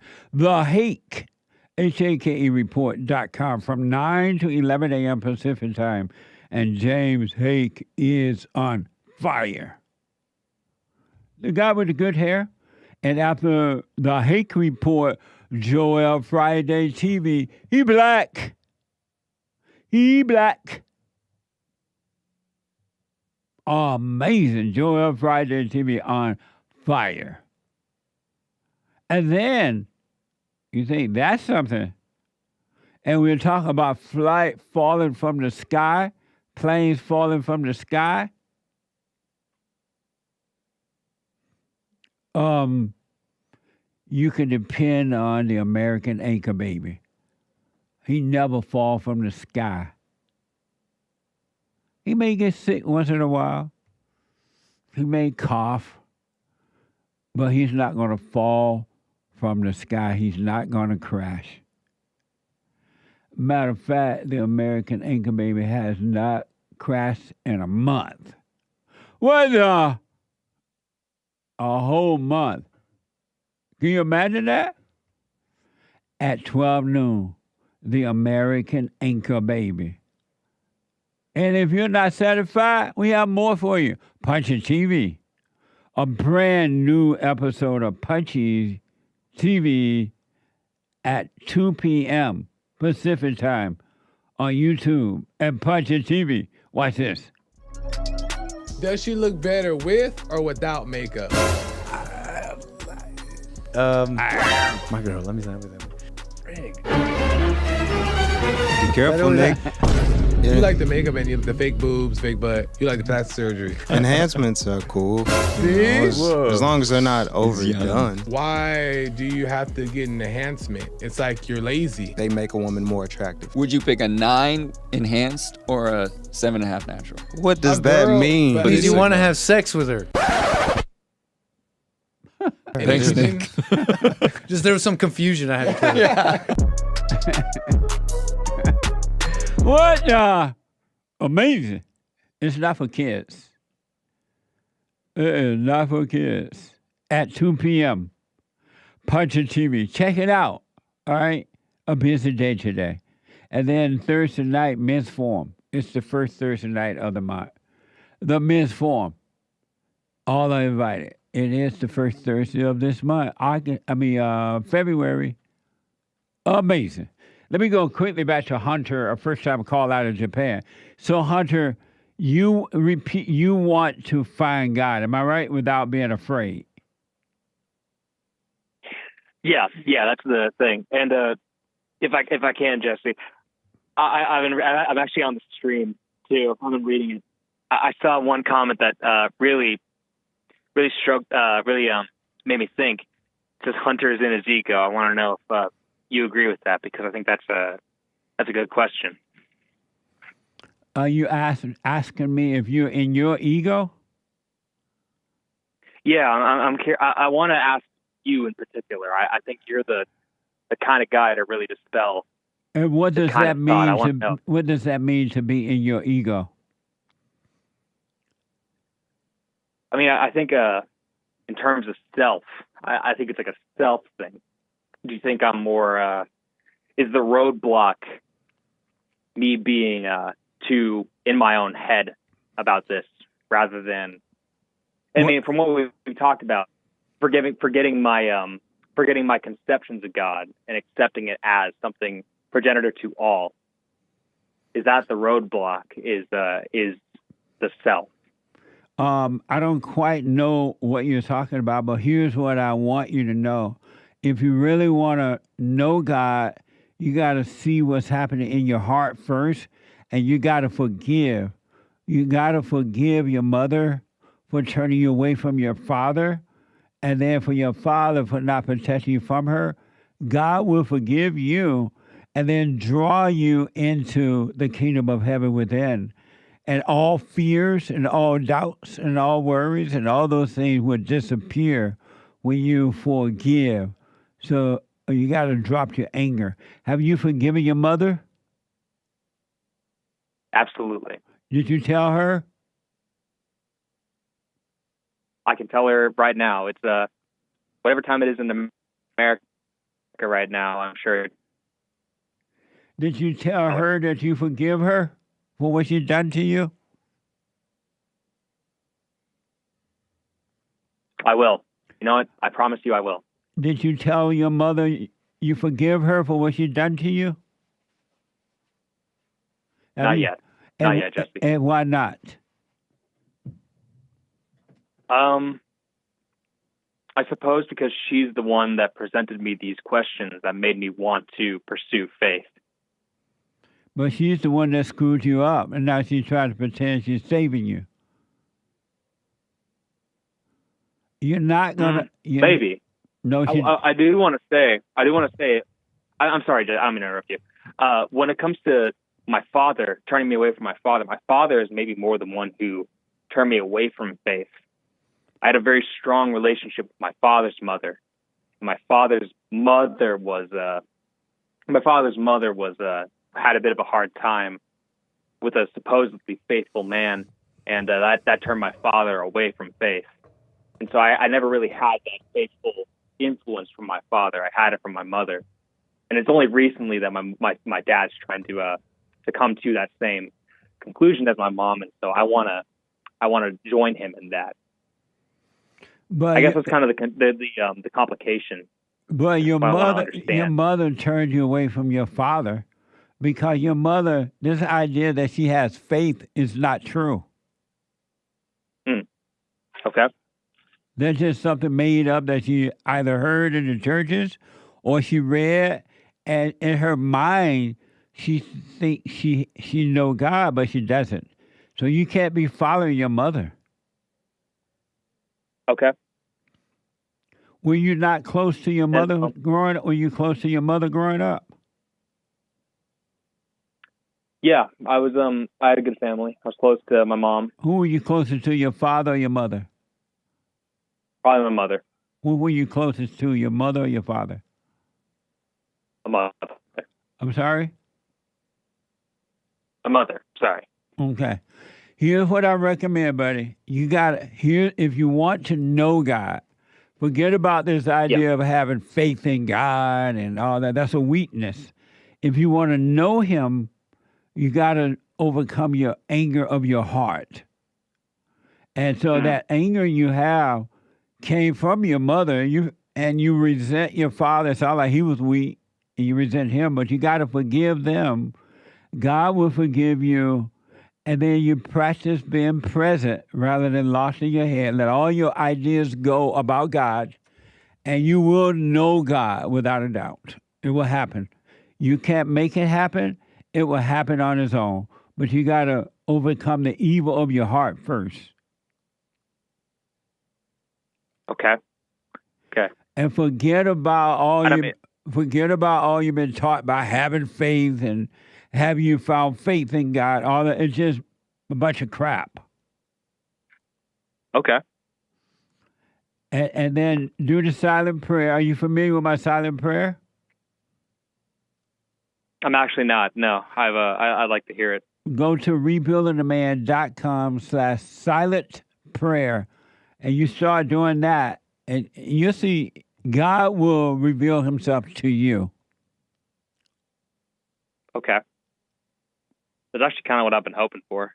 He will. I've wanted to open myself up to the Lord in the sense of wanting to see Him in more of the world. But one thing I want to say. Well, you're not going to see Him. You're not going to see Him in the world. You're going to see Him in you, and then you will overcome the world, and you will have amazing life right here on earth. Okay. Yeah. Okay. I can think of it that way. Yeah. Don't look for Him in the world. You're not going to find Him there.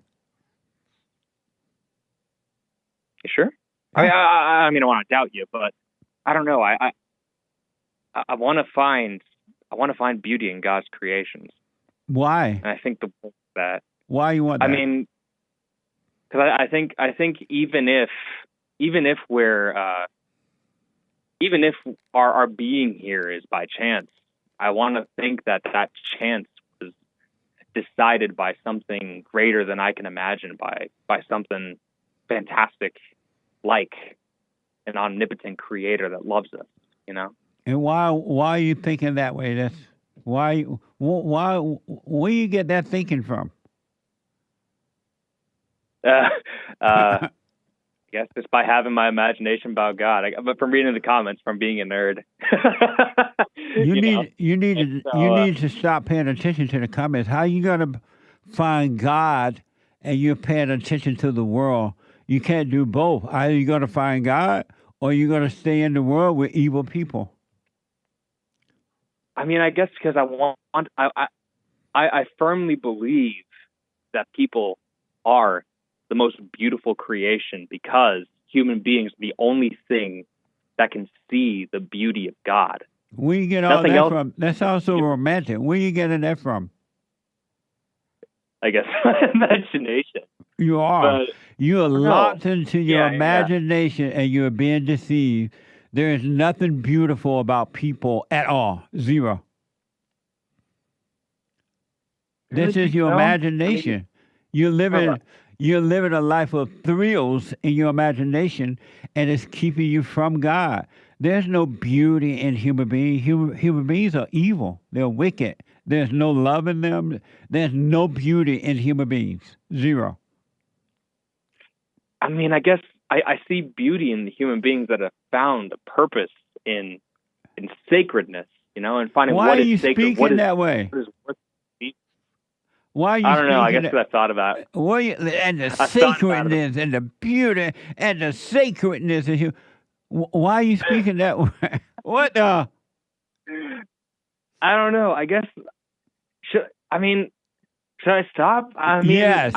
I've been trying to find. I should, because I've been trying to find some level of like profound truth and beauty and finding this level of divinity and seeing human beings as the most perfect creation of the Lord. Because if we were created in His image, then we can see the beauty of His creation, right? I mean, I don't know. I mean, obviously, did you go to coming from an what school you went to? Public school. So how did you learn to speak? But I mean, I don't think any of How did you learn to speak this way about people? I want to see the beauty and the love and the light and this in human being. You're not going to find that in human beings, man. Human beings are evil. And their hearts are wicked. No man knows the depths of the wickedness of human beings' hearts. I guess I just don't want to believe that goodness begins with something besides us. Which maybe that's what these people are talking about, the ego. It is the ego. It's the nature. The ego is the nature of Satan. The ego is the nature of evil. Can I spread? Okay, then how can I spread this goodness? No. To the mortal man. This really? No. No. Especially speaking the way you're speaking. Really? Then you're in La La Land. I guess I'm in La La. Then I mean, Jesse, how do I cope?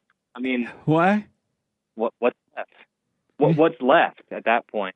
I mean, I want to still find the camaraderie in my fellow man. I want to still believe that my fellow man can lead himself to what is good. You know, to what is meaningful. Well, as long as you believe a lie, you're never gonna know the truth. You have a fantasy that's keeping you in hell. All thoughts are all lies all the time about anything. Are you dating a Christian girl or something? No, I'm not dating anybody right now. Oh, okay. But I am in the Christian capital of Japan. So maybe. And that's why you're speaking that way? Maybe. That's a good question. I actually have no idea. We'll see. I'll call back in 6 months and I'll tell you. So here's what I recommend, Hunter, and then I got to run. You drop all your little, you drop all that fantasy language that you feel or speaking. You stop looking for God in other people. You stop looking for Him around you and look within and forgive your mother, man. You got to go to your mother and forgive her and your father, and then God will forgive you, and you live from within so you can overcome your false ideas about mankind, human beings. I'll do that. You know what? I'm going to be in America in a week. I will tell my mother, my father that in person. Okay. I promise you. I promise you, Jesse. And do the silent prayer. Let me know how it goes, all right? I'll look it up. I'll do it tonight. rebuildingtheman.com/silent prayer. Will do. Hey, Jesse, I wanted to let you know I appreciate you, man. You're welcome, buddy. You stay with it. Don't give up. Will do. All right, buddy. Have a good night. Or have a good morning. It's morning for you. Have a good morning. All right. You have a good night. Yeah. Thank you, Jesse. All right, buddy. 888-7753-773. Carl out of Maryland. Carl, welcome to the show. You're on the air. Hey, Jesse, how you doing? All is well. Thank you. Well, I just want to start off by saying that I am a Christian. Are you on a speakerphone? No. Can you hear me? Go ahead. Can you hear me good? Yes. Okay. Yeah. I don't know the Bible from all from Genesis to Revelations, but one thing I do know is that from what I've read is that man is no good. There's Right. nothing good about God's creation in us. Yep.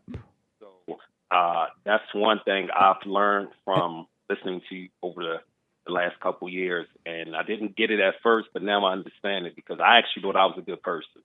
Yeah. But when I examined myself and my thoughts, I'm wicked. I'm no better than Jeffrey Dahmer. I just haven't done what he done. Absolutely.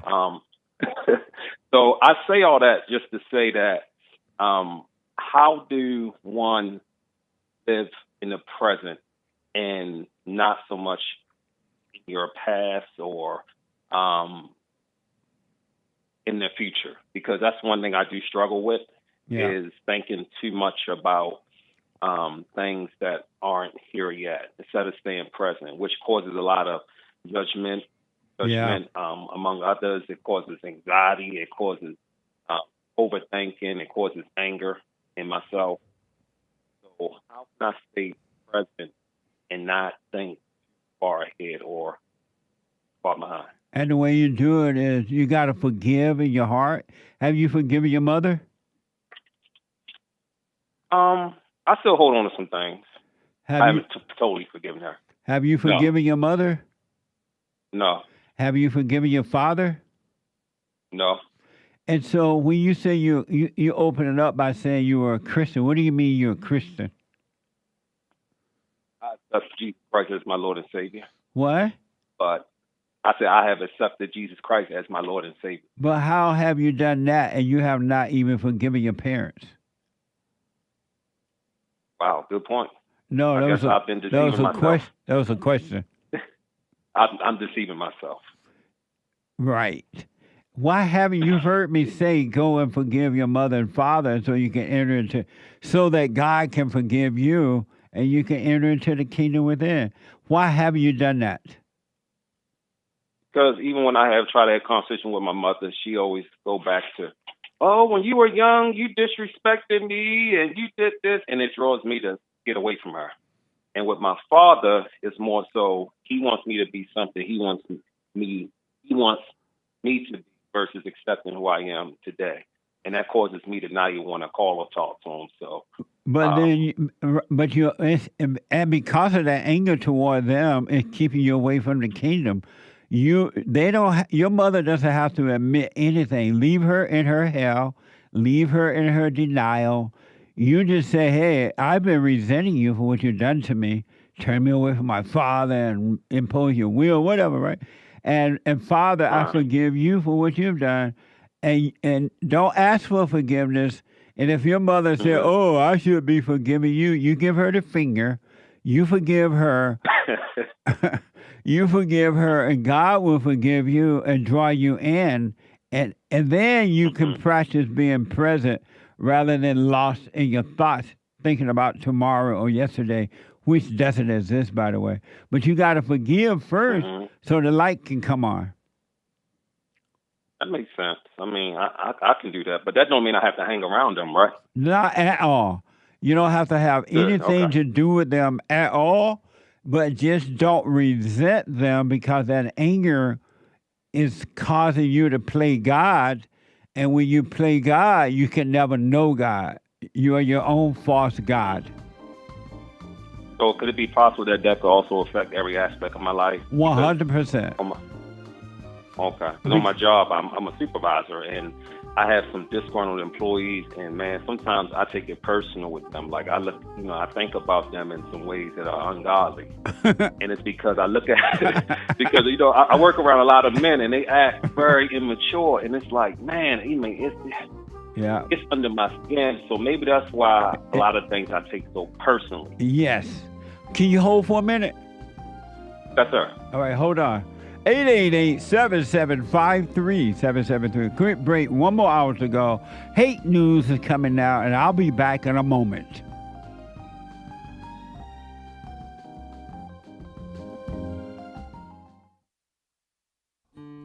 We have a counseling service, and I have to admit, thanks to God, it is the best counseling service on this side of heaven. I counsel with men and women, families, individuals around the world. Most people are unhappy, they're miserable, they have rough lives, they're depressed, suicidal, young and old, of all races. I understand, I know why, and I do understand it. Because exactly what's happening in me is happening with everybody outside of me, inside of them. And I've noticed that with those who really, really, really want to understand, they overcome it just like that, out of one counseling session. If you need counseling, you can go to rebuildingaman.com or call 800-411-2663. 800-411-BOND. Best counseling service on this side of heaven.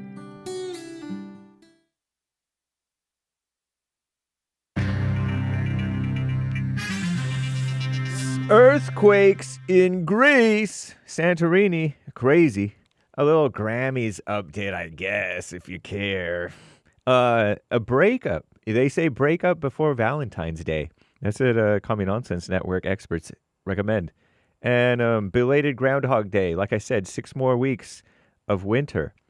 And there's a little bit of abortion pill drama. Somebody got indicted for sending abortion pills to a state that you're not allowed to do that, I heard. This is the end of hour 2 of the Jesse Lee Peterson Show. It is Female Monday, February 3rd, AD 2025. There is one line open. You can call in right now during Hake News, Not Fake News.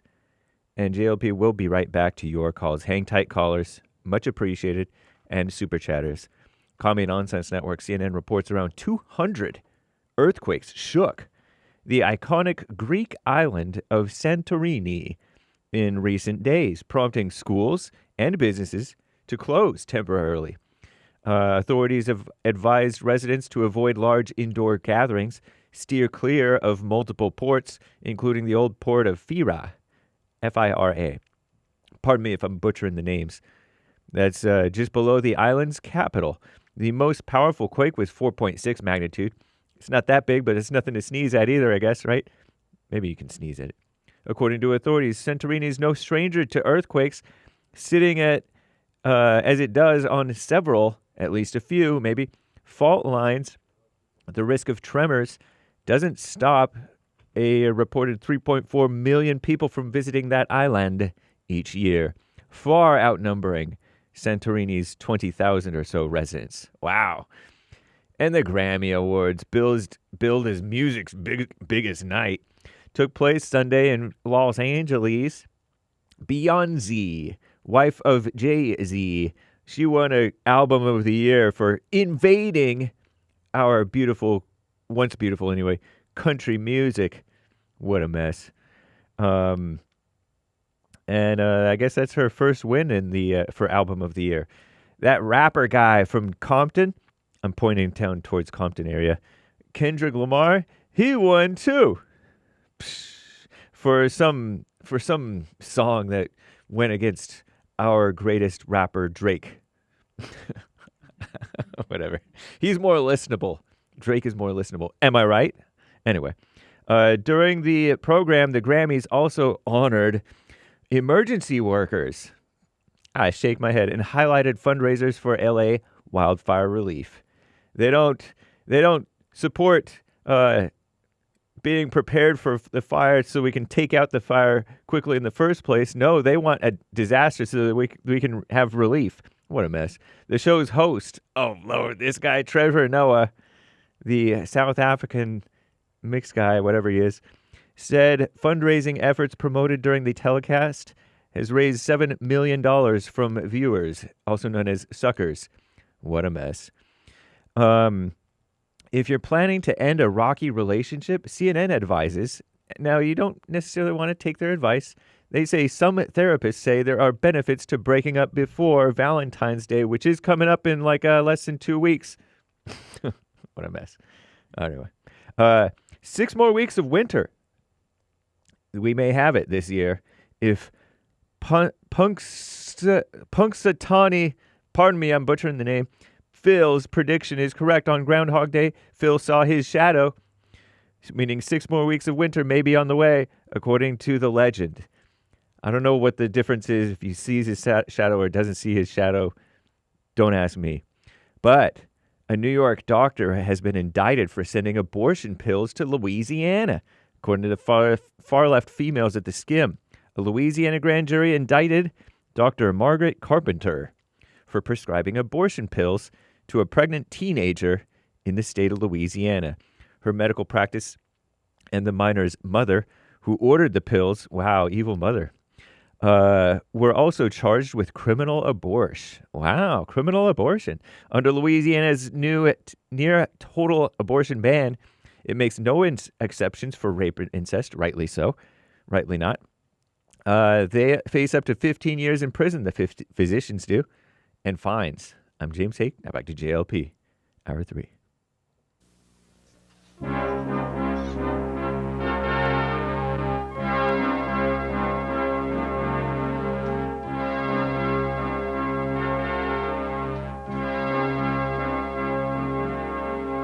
Somewhere in the world today, men have got to stand up strong, face the truth about themselves, to understand what went wrong. I know we can find a way. I know we can find a way. I know we can find a way to stand up, stand up, stand up.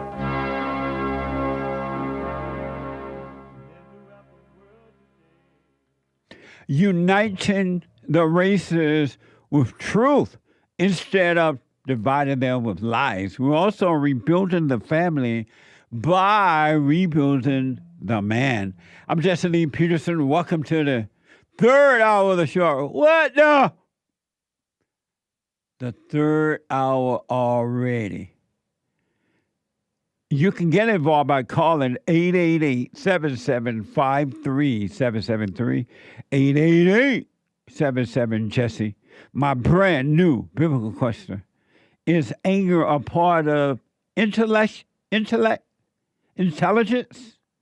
Is anger a part of intelligence or stupidity?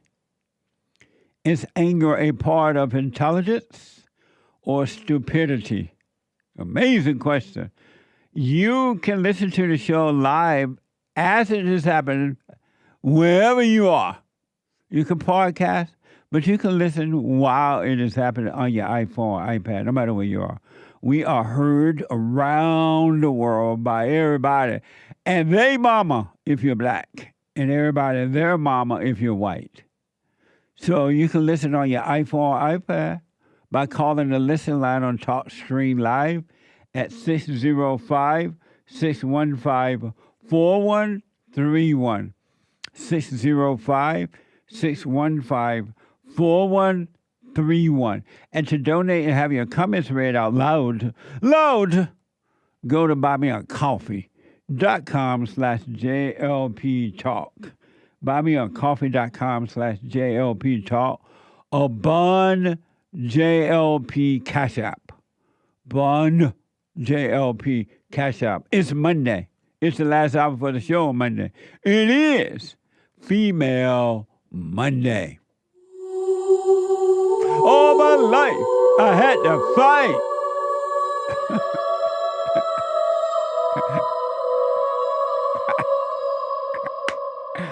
Oh, God. I like to make men uncomfortable. All my life I had to fight. Let women take over. Some of us believe that women are getting paid less than men. I proudly say I'm a feminist. Thank you. You're welcome. Deep in their soul, they want to be home with those babies. We've been lied to for Deep in so my long. soul, I do believe. I want to go quickly back to Carl. And so Carl, he got to go forgive his folks. He's a supervisor at his job, and he's having a rough time dealing with the employees. Am I right, Carl? Yes. Okay. And your question about that is what? I was asking about just staying present, just staying present and not thinking about the past. Yeah. Like I said, it's been times when I did try to talk to my mother, but she went into the... Stay close to your phone.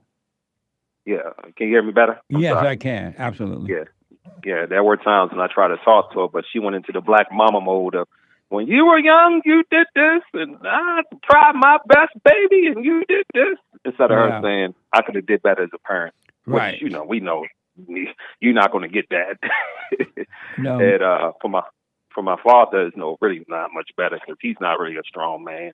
Yeah. And it caused me to be extremely insecure and weak growing up. I mean, I've gotten much better. I mean, I'm not saying I'm near where I need to be, but as a man, I understand that, I need to get better with my life. And well, all you have to do now is, now that you see this anger, which is separating you from God, and forgive your mother, forgive your father, and it doesn't matter. Are you on a speaker or something? I'm getting a feedback. No. Okay. No, I got you right close. And it doesn't matter what they say. Don't argue with them. Don't try to prove anything. You just say, hey, I just want you to know I realize you did your best, and I'm wrong for being angry at you about it. And God will forgive you and draw you in. And then do the silent prayer, because you've been living in your thoughts all your life when you were traumatized by your mother. You've been living in your head. And God will bring you out of those thoughts. You're not your thoughts. You're not the emotions. You're not your body. And and then doing the silent prayer, it will show you how to stay present. And in the present is where God is. In the past or the future, which is time, is where Satan is. And Satan and his little demons are trying to keep you in the past by thinking about the past, because it really doesn't exist, or the future, which doesn't exist. So do the silent prayer, forgive your mother and father, do the silent prayer, and you'll find yourself staying in the present rather than lost in your head. It'll start to happen naturally. Okay. Yeah, I would definitely do that. And also, is music a big part of our spiritual journey as well? Because I do like to listen to a lot of ungodly music. I do like hip-hop music. So is it good to give that up? Yeah, well, the only reason you're listening to that music, you're trying to find something to make you feel better. And so once you work on yourself spiritually, you will develop the right relationship with music. God put music here for us to enjoy, but not to get a sense of identity from it. And so you'll be able to enjoy music, but you won't use it to escape. You face all things. Okay. All right, Jesse, I'm going to take that advice, and I'm going to try the silent prayer as well. Yeah, do the silent. You can do your little hooping and hollering. And when you're done hooping and hollering, and you be still and know God. All right. And I'll call you within maybe a month or two and give you an update on everything. But you got to forgive your father and your mother so that God can forgive you and he will change your heart from anger, which is evil, to love, which is of him. And do the prayer, you'll be fine. All right. Thank you, Jesse. God bless you. Call me again. Let me know how it goes. I will. All right, buddy. 888-7753-773. 888-77 Jesse. Let me go to Vicky, a first-time caller out of North Carolina. Vicky, welcome to the show. You're on the air. Thank you. You're welcome. I had a question about, I guess, marriage. My husband and I had been married before, and we definitely have had issues. We stormed COVID and everything else out together, and we don't have any children together, so we don't have ties of that nature. But I guess I married a broken man who recently, as of like the beginning of this year, had started following you. And he recently left the home last Saturday and said he needed to fix himself. He was no good to anybody. Since he has been listening to you, he did leave heavy drinking alone and other items, which is a blessing in itself, because he said he's let go of the anger, and I think he plans to forgive his parents soon. But I'm just wondering, as a wife who has stuck by him for a couple years of a lot of, alcohol-related issues, even a domestic violence issue, I gave grace and forgave and dropped everything to clear his way so nothing, wound up on him permanently because I loved him. I've went against, of course, my family and everything because I've loved him. And now I really just don't understand the outlook and why all of a sudden, he chose to leave the home, because I began listening to you when I found out where some of this was coming from. And I really don't understand the part that you speak about, men leaving the wives because they can't handle them or becomes too much. Yet I also have heard that if the man was no longer beta and alpha and working, with God, that he would be able to set aside the wife's issues and be able to know how to handle her and move forward and be able to lead her correctly.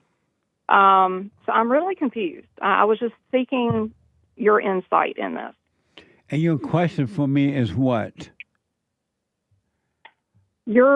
I guess the main thing is, what is your view and what is the correct way to look at a husband leaving a wife to find themselves? I mean, how does the Bible interpret marriage and divorce? What are reasons appropriate for divorce?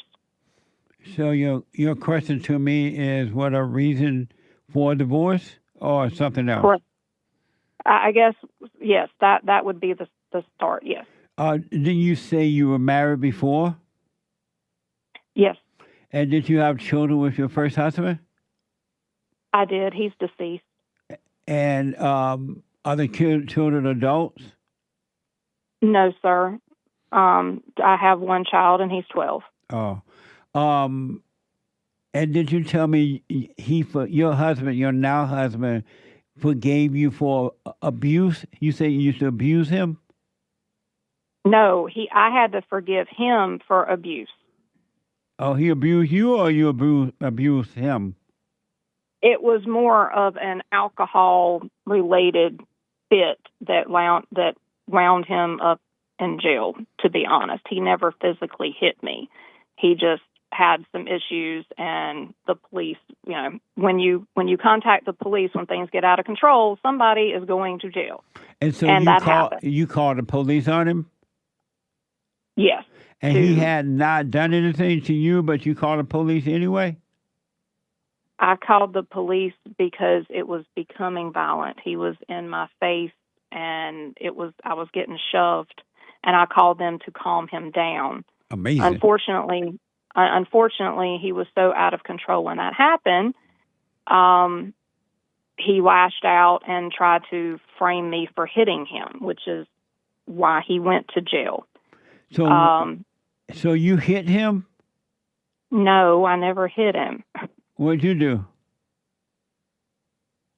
I was on the phone with dispatch. I never laid a hand on my husband. But I was afraid. He said that you hit him, though? He said that, yes. But I had proof that I did not.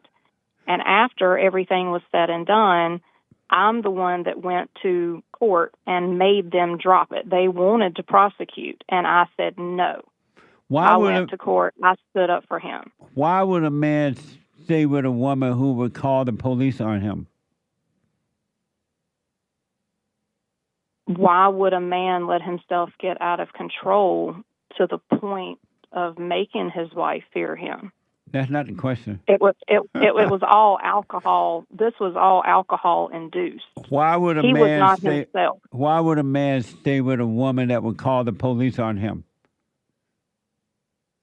Because he recognized he was at fault. But why would he stay with a woman that would call the police on him? Because he was at fault. How was he at fault? You called the police. Because he was out of control. But what did that have to do with you calling the police? I needed assistance to get him under control. He was blacked out. And so, he was legally blacked out, had no recollection. And so why did you need assistance if he was blacked out? Because he was still up and moving and doing things, but he wasn't there. He doesn't really remember much of what happened, if that makes sense. Again, alcohol was involved. It was not a good situation. But after all of that, I gave him grace, and I forgave him. And where did you get the grace from to give him? God. I went into prayer over what to do. God didn't give you no grace to give him. That doesn't make sense. God told me he was my husband.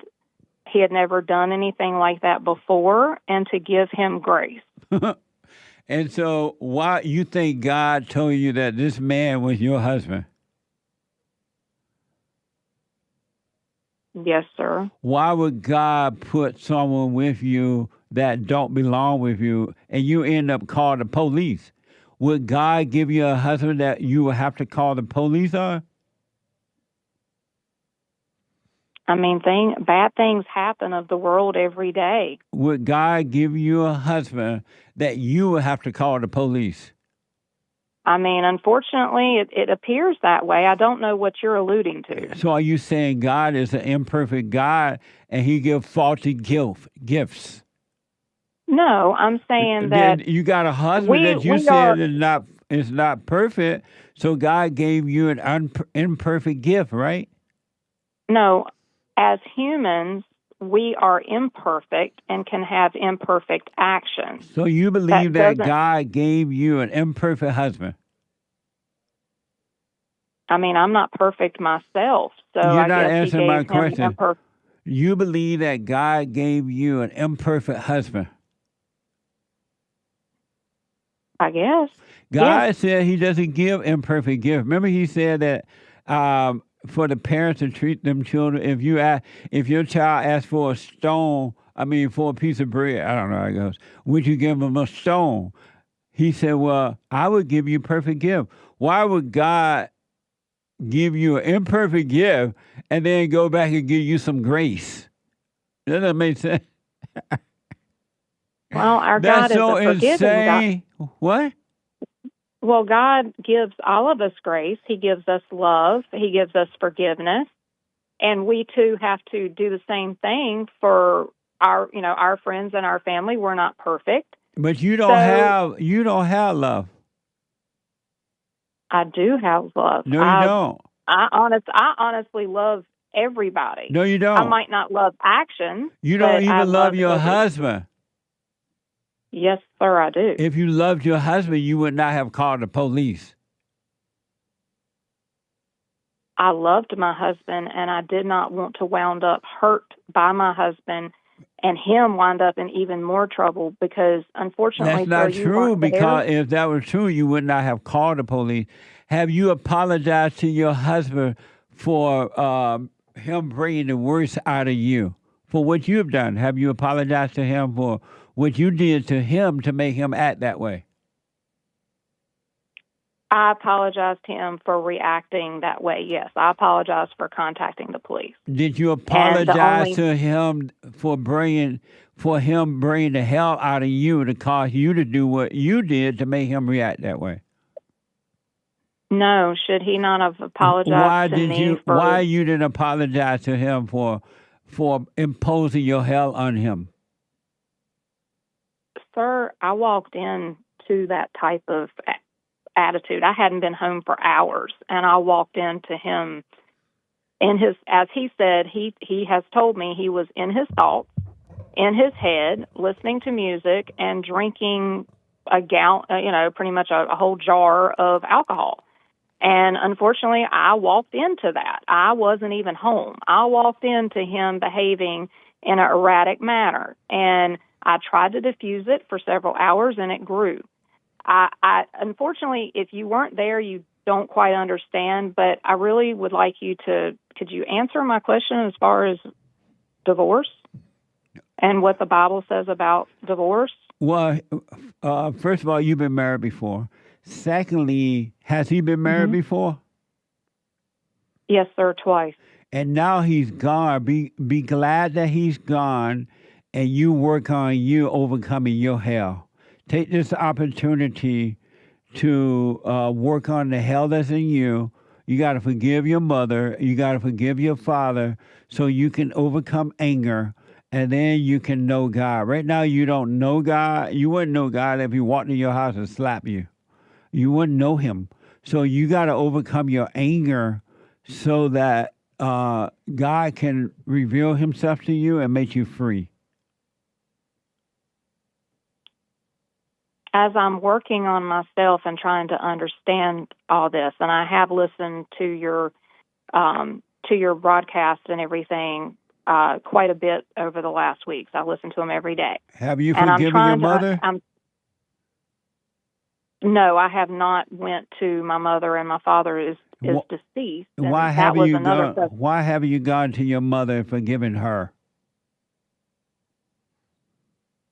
I'm trying to, I guess, understand why I'm going to forgive her, because my dad raised me. My mother didn't. I know it's an unconventional situation, but when my parents divorced, my dad fought and got custody of me.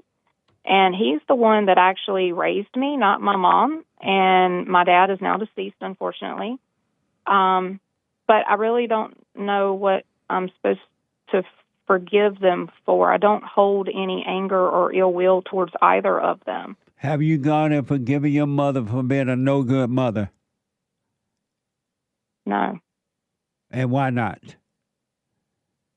Because I think she did the best she could. She did. That's why you need to forgive her. Okay. And my father? I don't think he was, he put his heart and soul into me. So you have no anger against your father, am I right?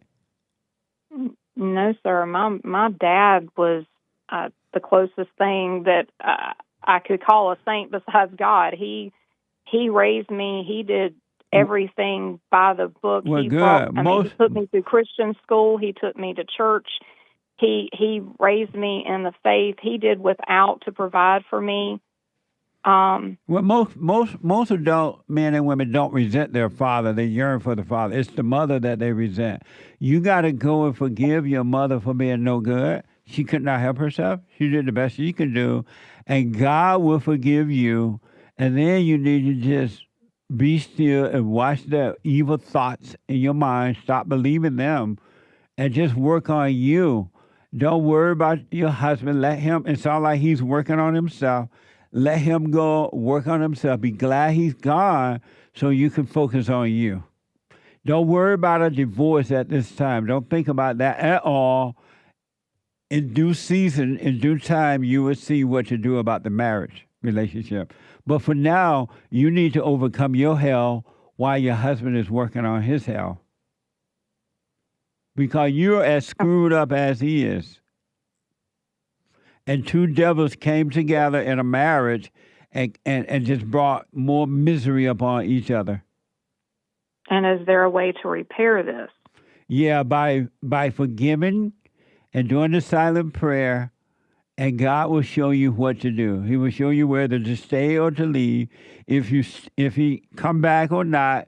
If he comes back, and if he's working on himself and you're working on yourself, it will work itself out. Because in relationships, you're not supposed to put any effort at all, zero effort, to make a relationship work. Either it works naturally or it's not meant to be. It'll just be hell. You'll be trying to make something work that wasn't meant to be. So are we supposed to still stay in contact so we can see the changes in one another, or how does this work? Don't do any of that. You just work on you and let your husband go and leave him alone and let him work on himself. You work on you. Okay. That makes sense? It does. It does. Of course, I know you don't like fear, but I have the fear that every time he has left me multiple times, and every time he leaves, because in our state, there is no legal separation, so every time he leaves, he steps out of our marriage and seeks the companionship of another woman. And how do you know he seeks the companionship of another woman? Because unfortunately, that woman comes and lets me know about it. And so why are you staying with a man that want to be with another woman? Because I love him and I forgive him and let him back and hope and pray he doesn't do it again. And he says this time it's different, that he's working on himself. And I mean, I can see a change in him. Because obviously, you know, the drinking and everything is gone, and I'm very proud of him for that. And I've never seen that in 7 years, because that's been a huge issue of ours, and now it's gone. But, you know, he left. So I'm just trying to figure out what I'm supposed to do. You're supposed to let him be gone, wish him well, and work on you. And you don't love him. You don't even have love. How are you going to love him?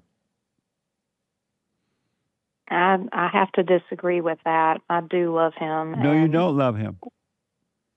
How can you tell somebody that you don't love somebody? How you love him? Where you get the love from? My heart. You don't love him where you get the love from in your heart? Because God gave me that love. No, you have Satan love. You haven't even gone and forgiven your mother. How you have love? God has not forgiven you yet. How do you have love? But how does magically, if I go and forgive my mother, how is that going to flip a switch in my head or my heart, and all of a sudden then I know love and can give love? I don't understand that. Well, you would never be able to give love because you would never have love. Human beings don't have love. But when you truly see that you're wrong for resenting your mother and resenting your husband, and giving him the hell that you've given him, when you see that you're wrong and you admit that you're wrong to them, God will forgive you, and he will magically, if you want to use that word, he will change your heart from hate, which is evil, to love. And then once your heart changes, he's going to start to work on you to bring you out of your imagination, and you're going to see that you never had love, that you've been a wicked woman all of your life, and there's no love in you.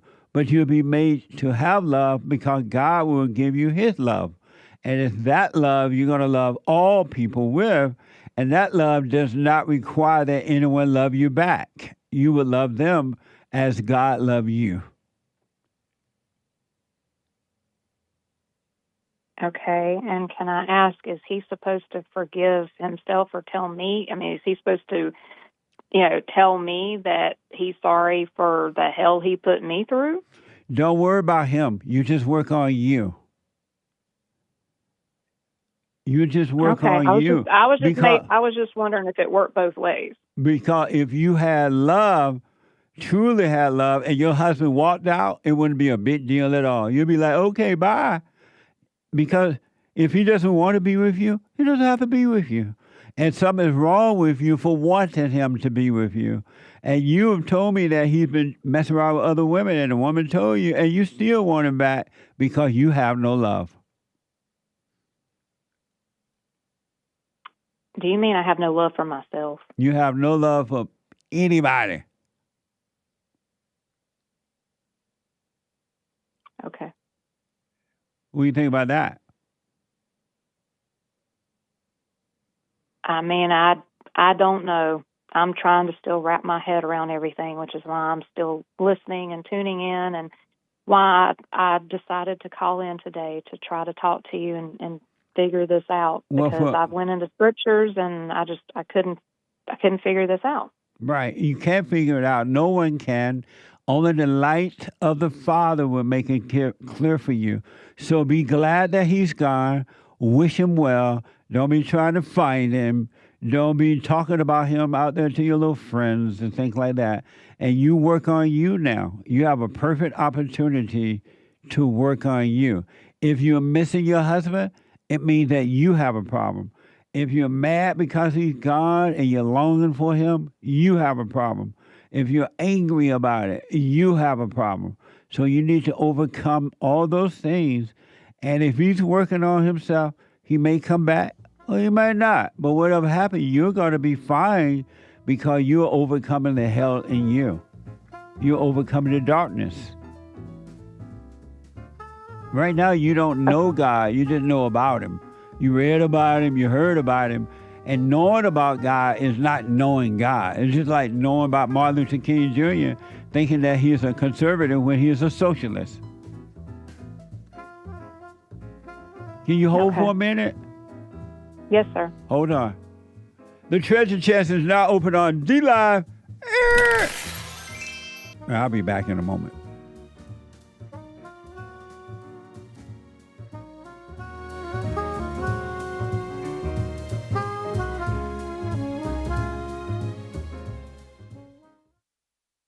Now, I totally disagree with the way things are going, but you can't be angry because that's what the enemy wants. He wants to control you. They do things to make you mad so they can control you. It's like being married, and the wife would do things to make you mad, or she'll do things to make you feel good. And men do that to women too when they want something from the woman, especially sex.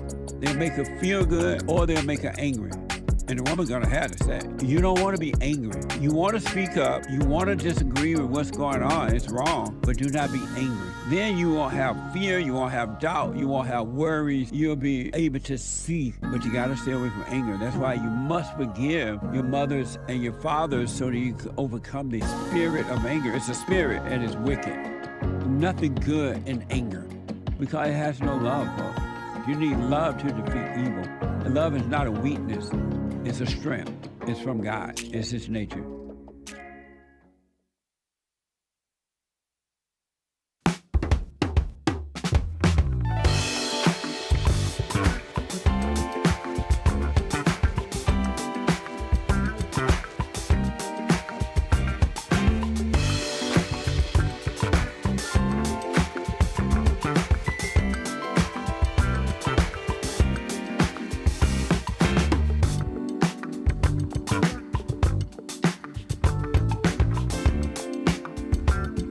Okay, folks, welcome back. 888-7753-773. 888-77 Jesse. There is a line open if someone wants to jump in there. The Hake Report is coming up at the top of this hour, right after my show. The Hake, H-A-K-E report.com. And James Hake is on fire. And then Joel Friday TV. He black. Joel Friday TV, Monday through Thursday, even though his name is Friday. Nothing happens on Friday. Joel Friday TV. At 11 a.m. Pacific time. And then the American Anchor Baby. On the run from the ice, baby. He's running from Kristi Noem.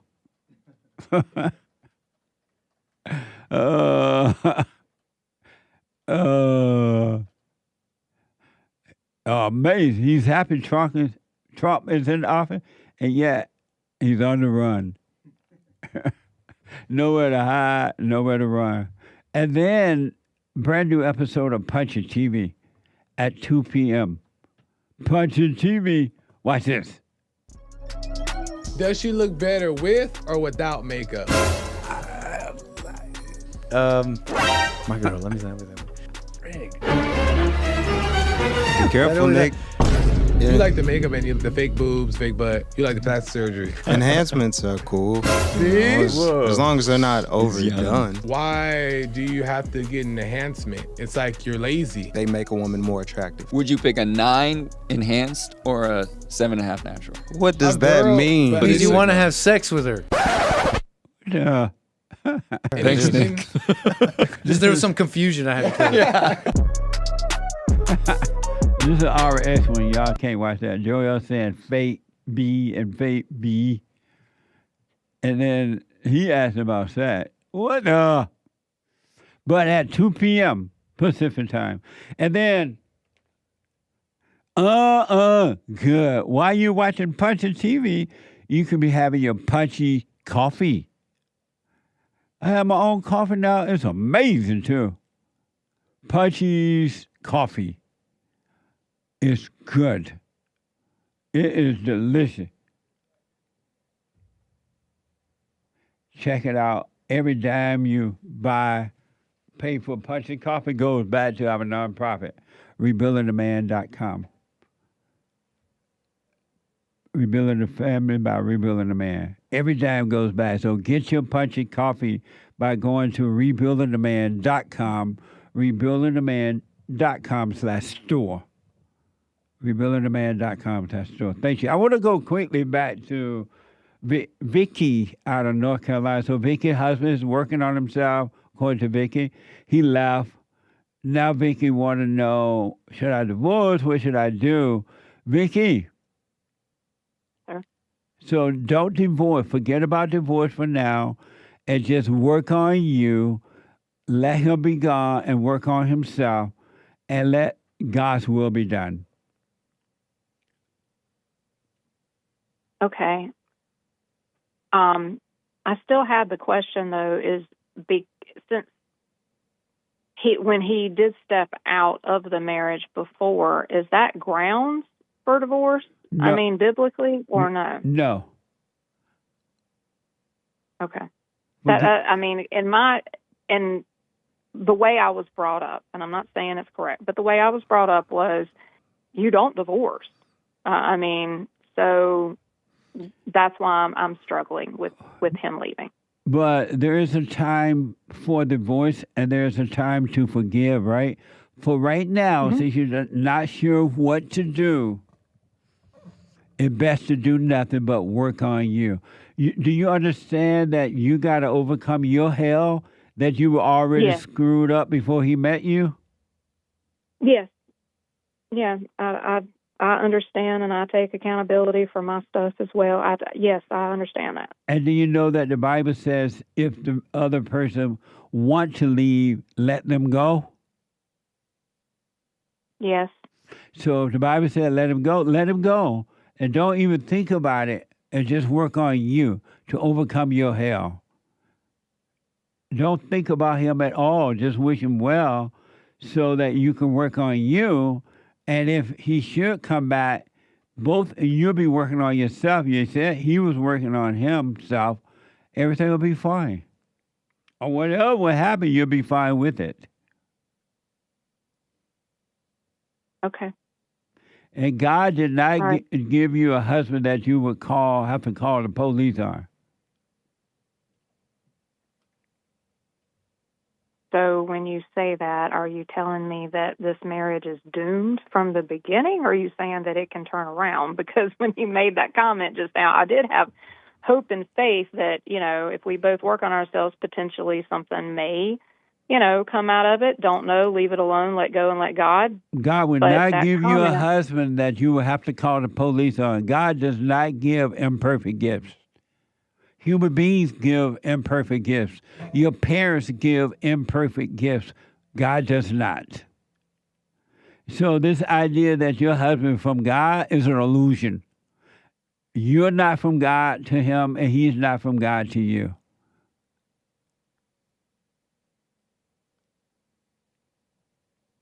Oh, okay. So I'm even more lost now with you saying that than you telling me that, obviously I need to work on myself. He needs to work on himself. And then what will be is meant to be, pretty much. Right. Once you work on you, and you said he's working on himself, whatever happens, you'll be able to handle it. If he come back, it'll be fine. If he doesn't, it'll still be fine. But right now, because you're disconnected from God, your life is not fine. You're not at peace. But if he does, will God be in it at that point and it be ordained by him? If you work on you, and he's working on himself, and he should come back, it will be. If he stays, it'll be fine. If he doesn't, it'll be fine.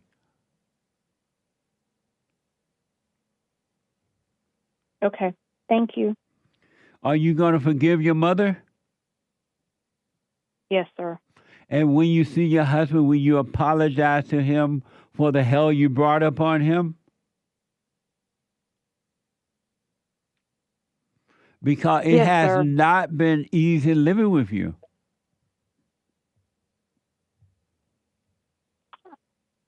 I can take accountability for my actions. I would hope he would take accountability for his own as well. Am I right in that it has not been easy living with you? I mean, I think we both have had issues. It was not easy living with me when I was asking, for alcohol to be put aside. Am I right in that when I say it has not been easy living with you? You're right. Right. So you need to, when you see him again, apologize. Husband, I was wrong. I've been awful person to live with. Because you become just like your mother, and you drove the man to alcohol. He didn't know. No, he actually. He didn't know how. He didn't know how to deal with you, and he probably come from other relationships with women just like you, and he just didn't know how to deal with you. Sir, he actually apologized to me. He said he thought he made me his God. He was seeking something from a past marriage, and good for him. But have you apologized for what you done to him? I have, but not on specifics of what you're talking about as far as living with me was, hell. No, I didn't say that. I've apologized. Why not? I didn't know I was supposed to. Why not? You know I'm supposed to apologize, bringing hell upon your family? Well, I apologize for, certain situations that have happened. I always come back and apologize for that type of stuff. But you do it again. You apologize, but you repeat it. You say, I'm sorry, but you really didn't mean it. You didn't mean it, because if you meant it, you would not have done it again. My actions are generally a reaction to his action. That's an excuse. I can see to where it comes across as an excuse. No, it is an excuse. You're making excuses. I figured that since the drinking had stopped, which was honestly most of what caused hell in this house. No, that's not what alcohol did not cause hell in the house. You had the hell in you, and he had the hell in himself, and that's what caused the hell. Alcohol did not have anything to do with it. You're trying to control him by making him not drink, and that's a problem. Well, he stopped drinking on his own. Right, but you tried. To you. But he didn't stop when you were trying to make him stop. You were playing mama. You're correct. I did. You need to You're apologize. absolutely correct. I did not like seeing him curled up in the floor, in fetal position or be sick the whole next day. Yes, sir. But it had nothing to do with you. I know, but when So you owe him an again- apology. Okay. And so because of time, I got to run, but you need to forgive your mother and your father when you say you forgive your father. And do the silent prayer. Leave your husband alone. Work on you and let God's will be done.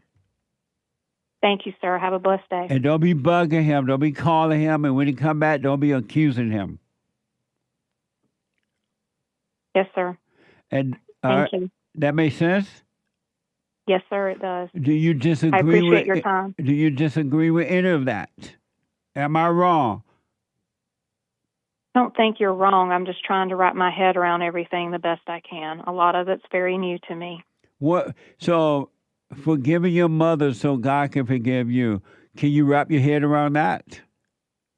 Yes, sir. Doing the silent prayer. I know that's the first step. I'm already doing the silent prayer. Okay, then. He did tell me about that, and I started doing the silent prayer and trying to let go of my anger. I am working on that. Okay. And then leave him alone. Let him work his issues out without calling him or accusing him or anything. Can you wrap your head around that? Yes, sir. All right. So if you just work on you, be glad. Don't be glad he gone. Meaning, don't worry about it. Just let him go work his life out. You work on you and let God's will be done. All right. Yes, sir. Thank you. Let me know how it goes. Okay. Thank you, sir. You're welcome. Have a good day. You too.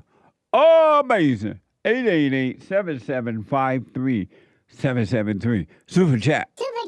Super. Jim in Alaska over on punchy.tv/JLP.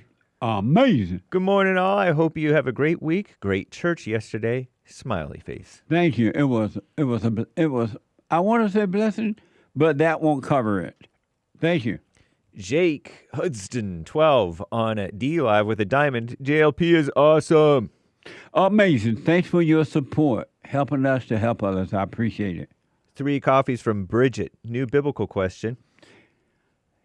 Is anger a part of intelligence or stupidity? Anger is part of intelligence because those with intelligence are angry, says Bridget. 3 coffees. Nice. I'll put my little 2 cents in on Sunday. Thank you. I wonder if that's the gal from yesterday. From church. Oh, yeah. But I don't know. I've lost track of the names. Yeah. Sion says, don't scare me, Jesse. I'm about to fly. And it's American Airlines. Oh, my God.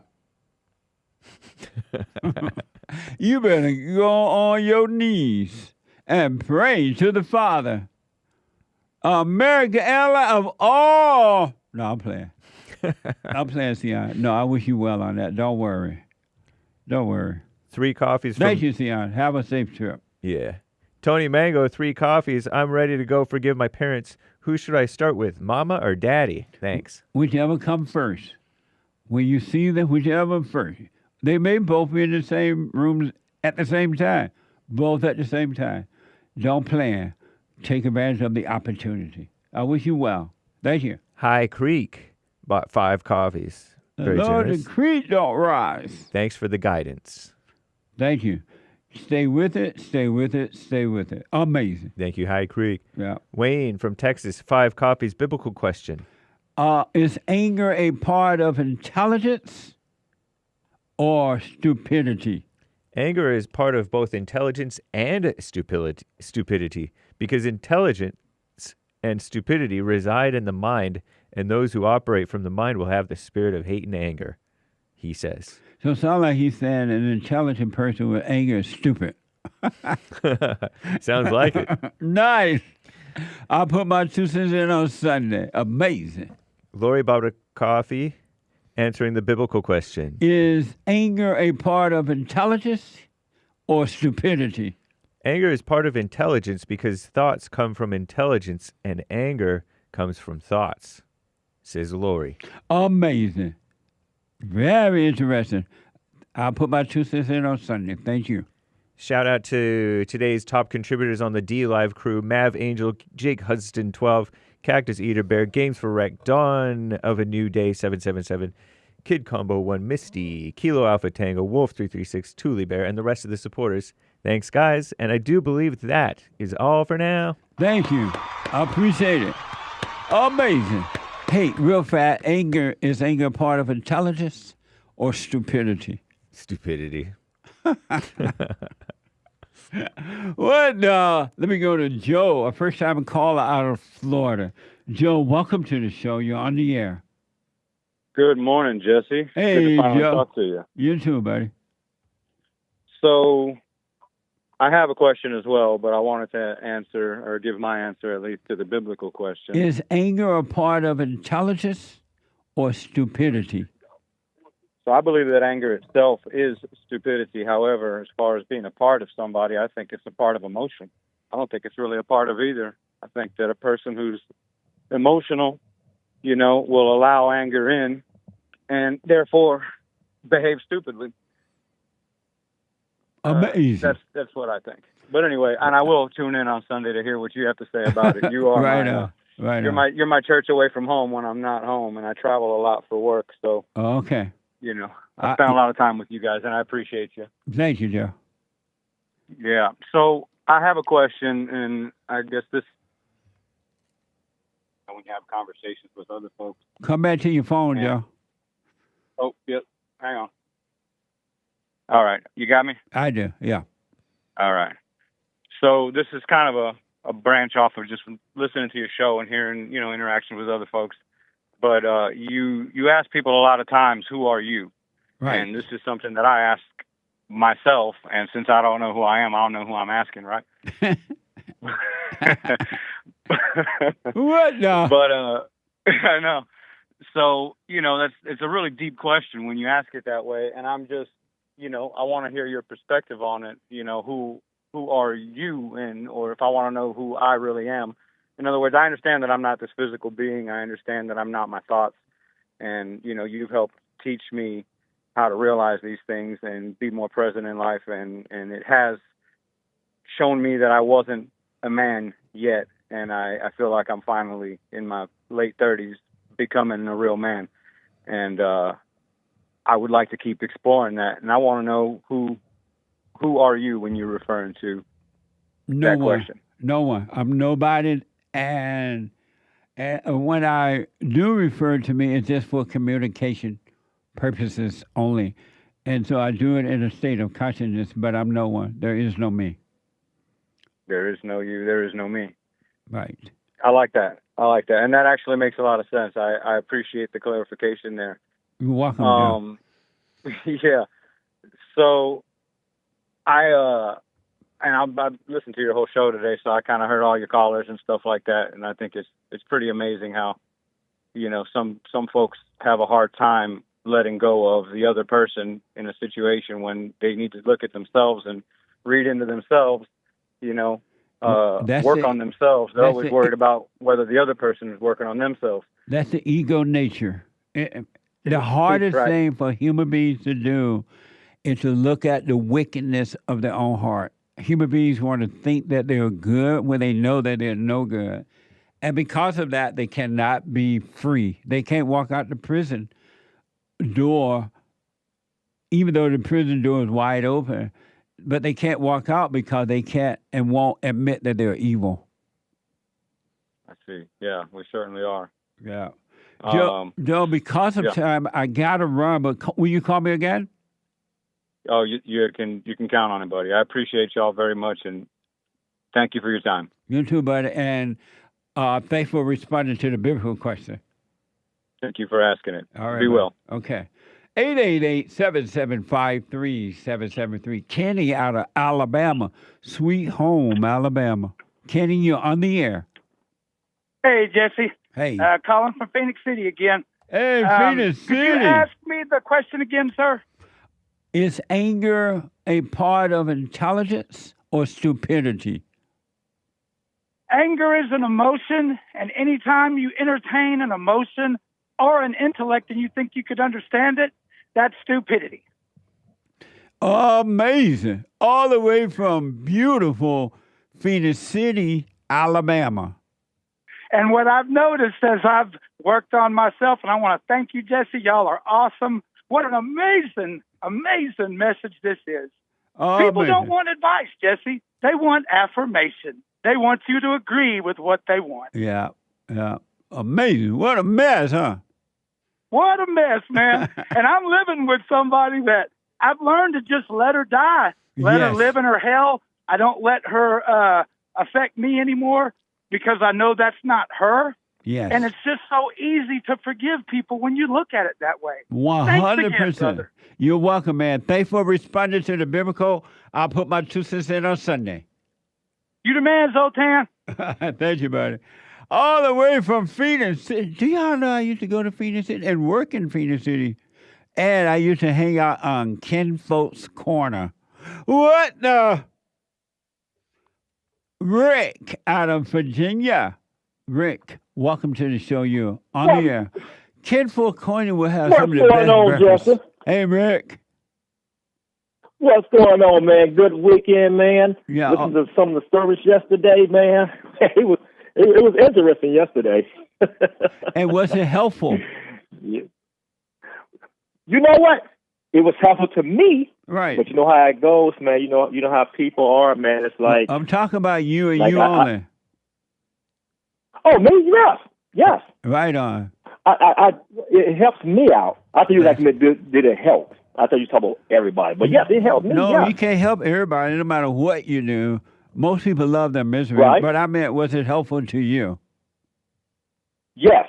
I'm sorry. I misheard. I think you said was it helpful to you. I think it was helpful to everybody. No. But yes, it was helpful to me. Right on. And the main thing we have to do is apply it. Yes. But it's so funny just when you tell people, well, let them stay in hell.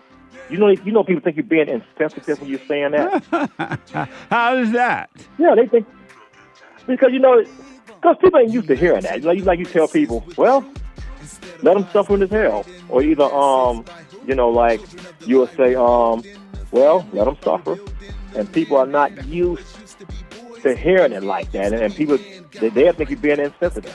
Oh yeah, I know what you mean. Because I say that. Yeah, because I say that, and you say what? Well, that person has let that person suffer. That person has a right to be wrong. They do. So let them suffer. Adrian Peterson used to say that. The preacher, say they have a right to be wrong. So if they want to stay in a hell, they have a right. They have a right to be wrong. That's right. Your wife, your children, your mama, your daddy, your brother, your sister, your cousin, your niece, nephew, your so-called friends. If they want to stay, God leaves them in their hell. He doesn't bother them at all. He try to warn you sometimes, hey, you're in hell, you can come out. But if you don't want out, He's going to leave you right in your hell. That's right. Exactly. And He'll let you die in your hell. But people want to pull you in it too. They want to pull you in the hell. Okay, I don't want to suffer. That's you and that's your shell. I don't want to suffer. But what do you think about those 2 plane crashes, though, Jefferson? I thought it was amazing. What a mess! Did they know what was the cause of those accidents? I haven't heard yet. I haven't been listening. I haven't been keeping up with it, but they say another one happened in Philadelphia. Yeah, one happened in D.C. Wednesday night. One happened in Philadelphia Friday night. And then yesterday, Sunday, one caught on fire. And they have to do a quick landing. Wow. It's something going on, Rick. I don't know, but it ain't pretty. Hey, is it safe to fly, or you rather... But you know what's so funny, Jesse? Plane crashes happen maybe once in 3 or 4 years. Yeah. But cars, you are in an accident every 90 seconds. I know. You ever drove Actually, you safe for flying. You ever drove with the anchor baby? Oh, my God.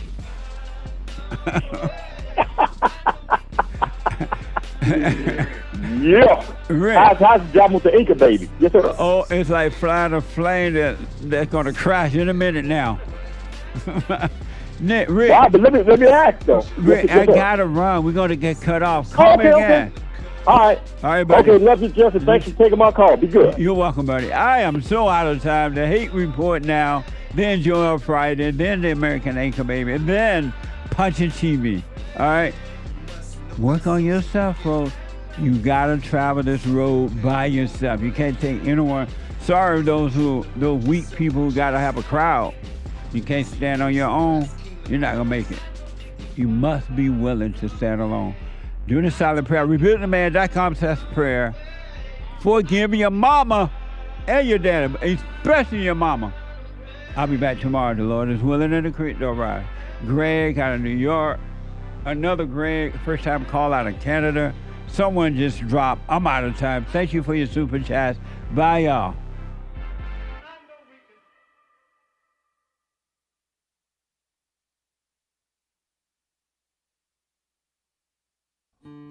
We have a counseling service, and I have to admit, thanks to God, it is the best counseling service on this side of heaven.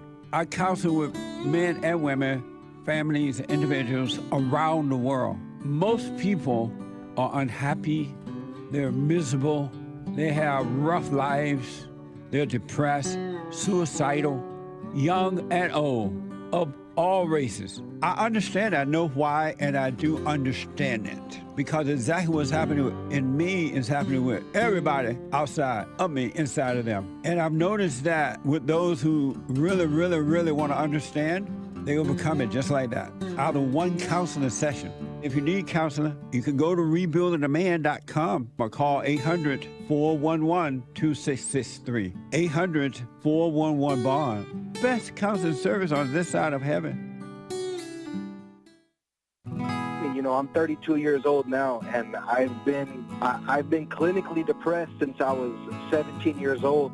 And ever since I started listening to you a couple of months ago, bro, I don't even need to hear the word depression. I don't even care about that because that's not anything that I identify with anymore. Nice. I'm 100% cured. I'm 100% better because I've been listening to the Jesse Lee Peterson show, and I can't even begin to tell you how much I appreciate you. And I just can't even, begin to tell you how much I really appreciate the things that you're doing for young men. Young men need to hear this, and young men need to know this message that you're delivering because it's important.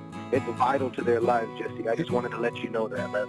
That's amazing. I mean, you made my day, man. When I hear one soul has returned to the Father, it's like 1,000. It's better than silver and gold. So God bless you, man.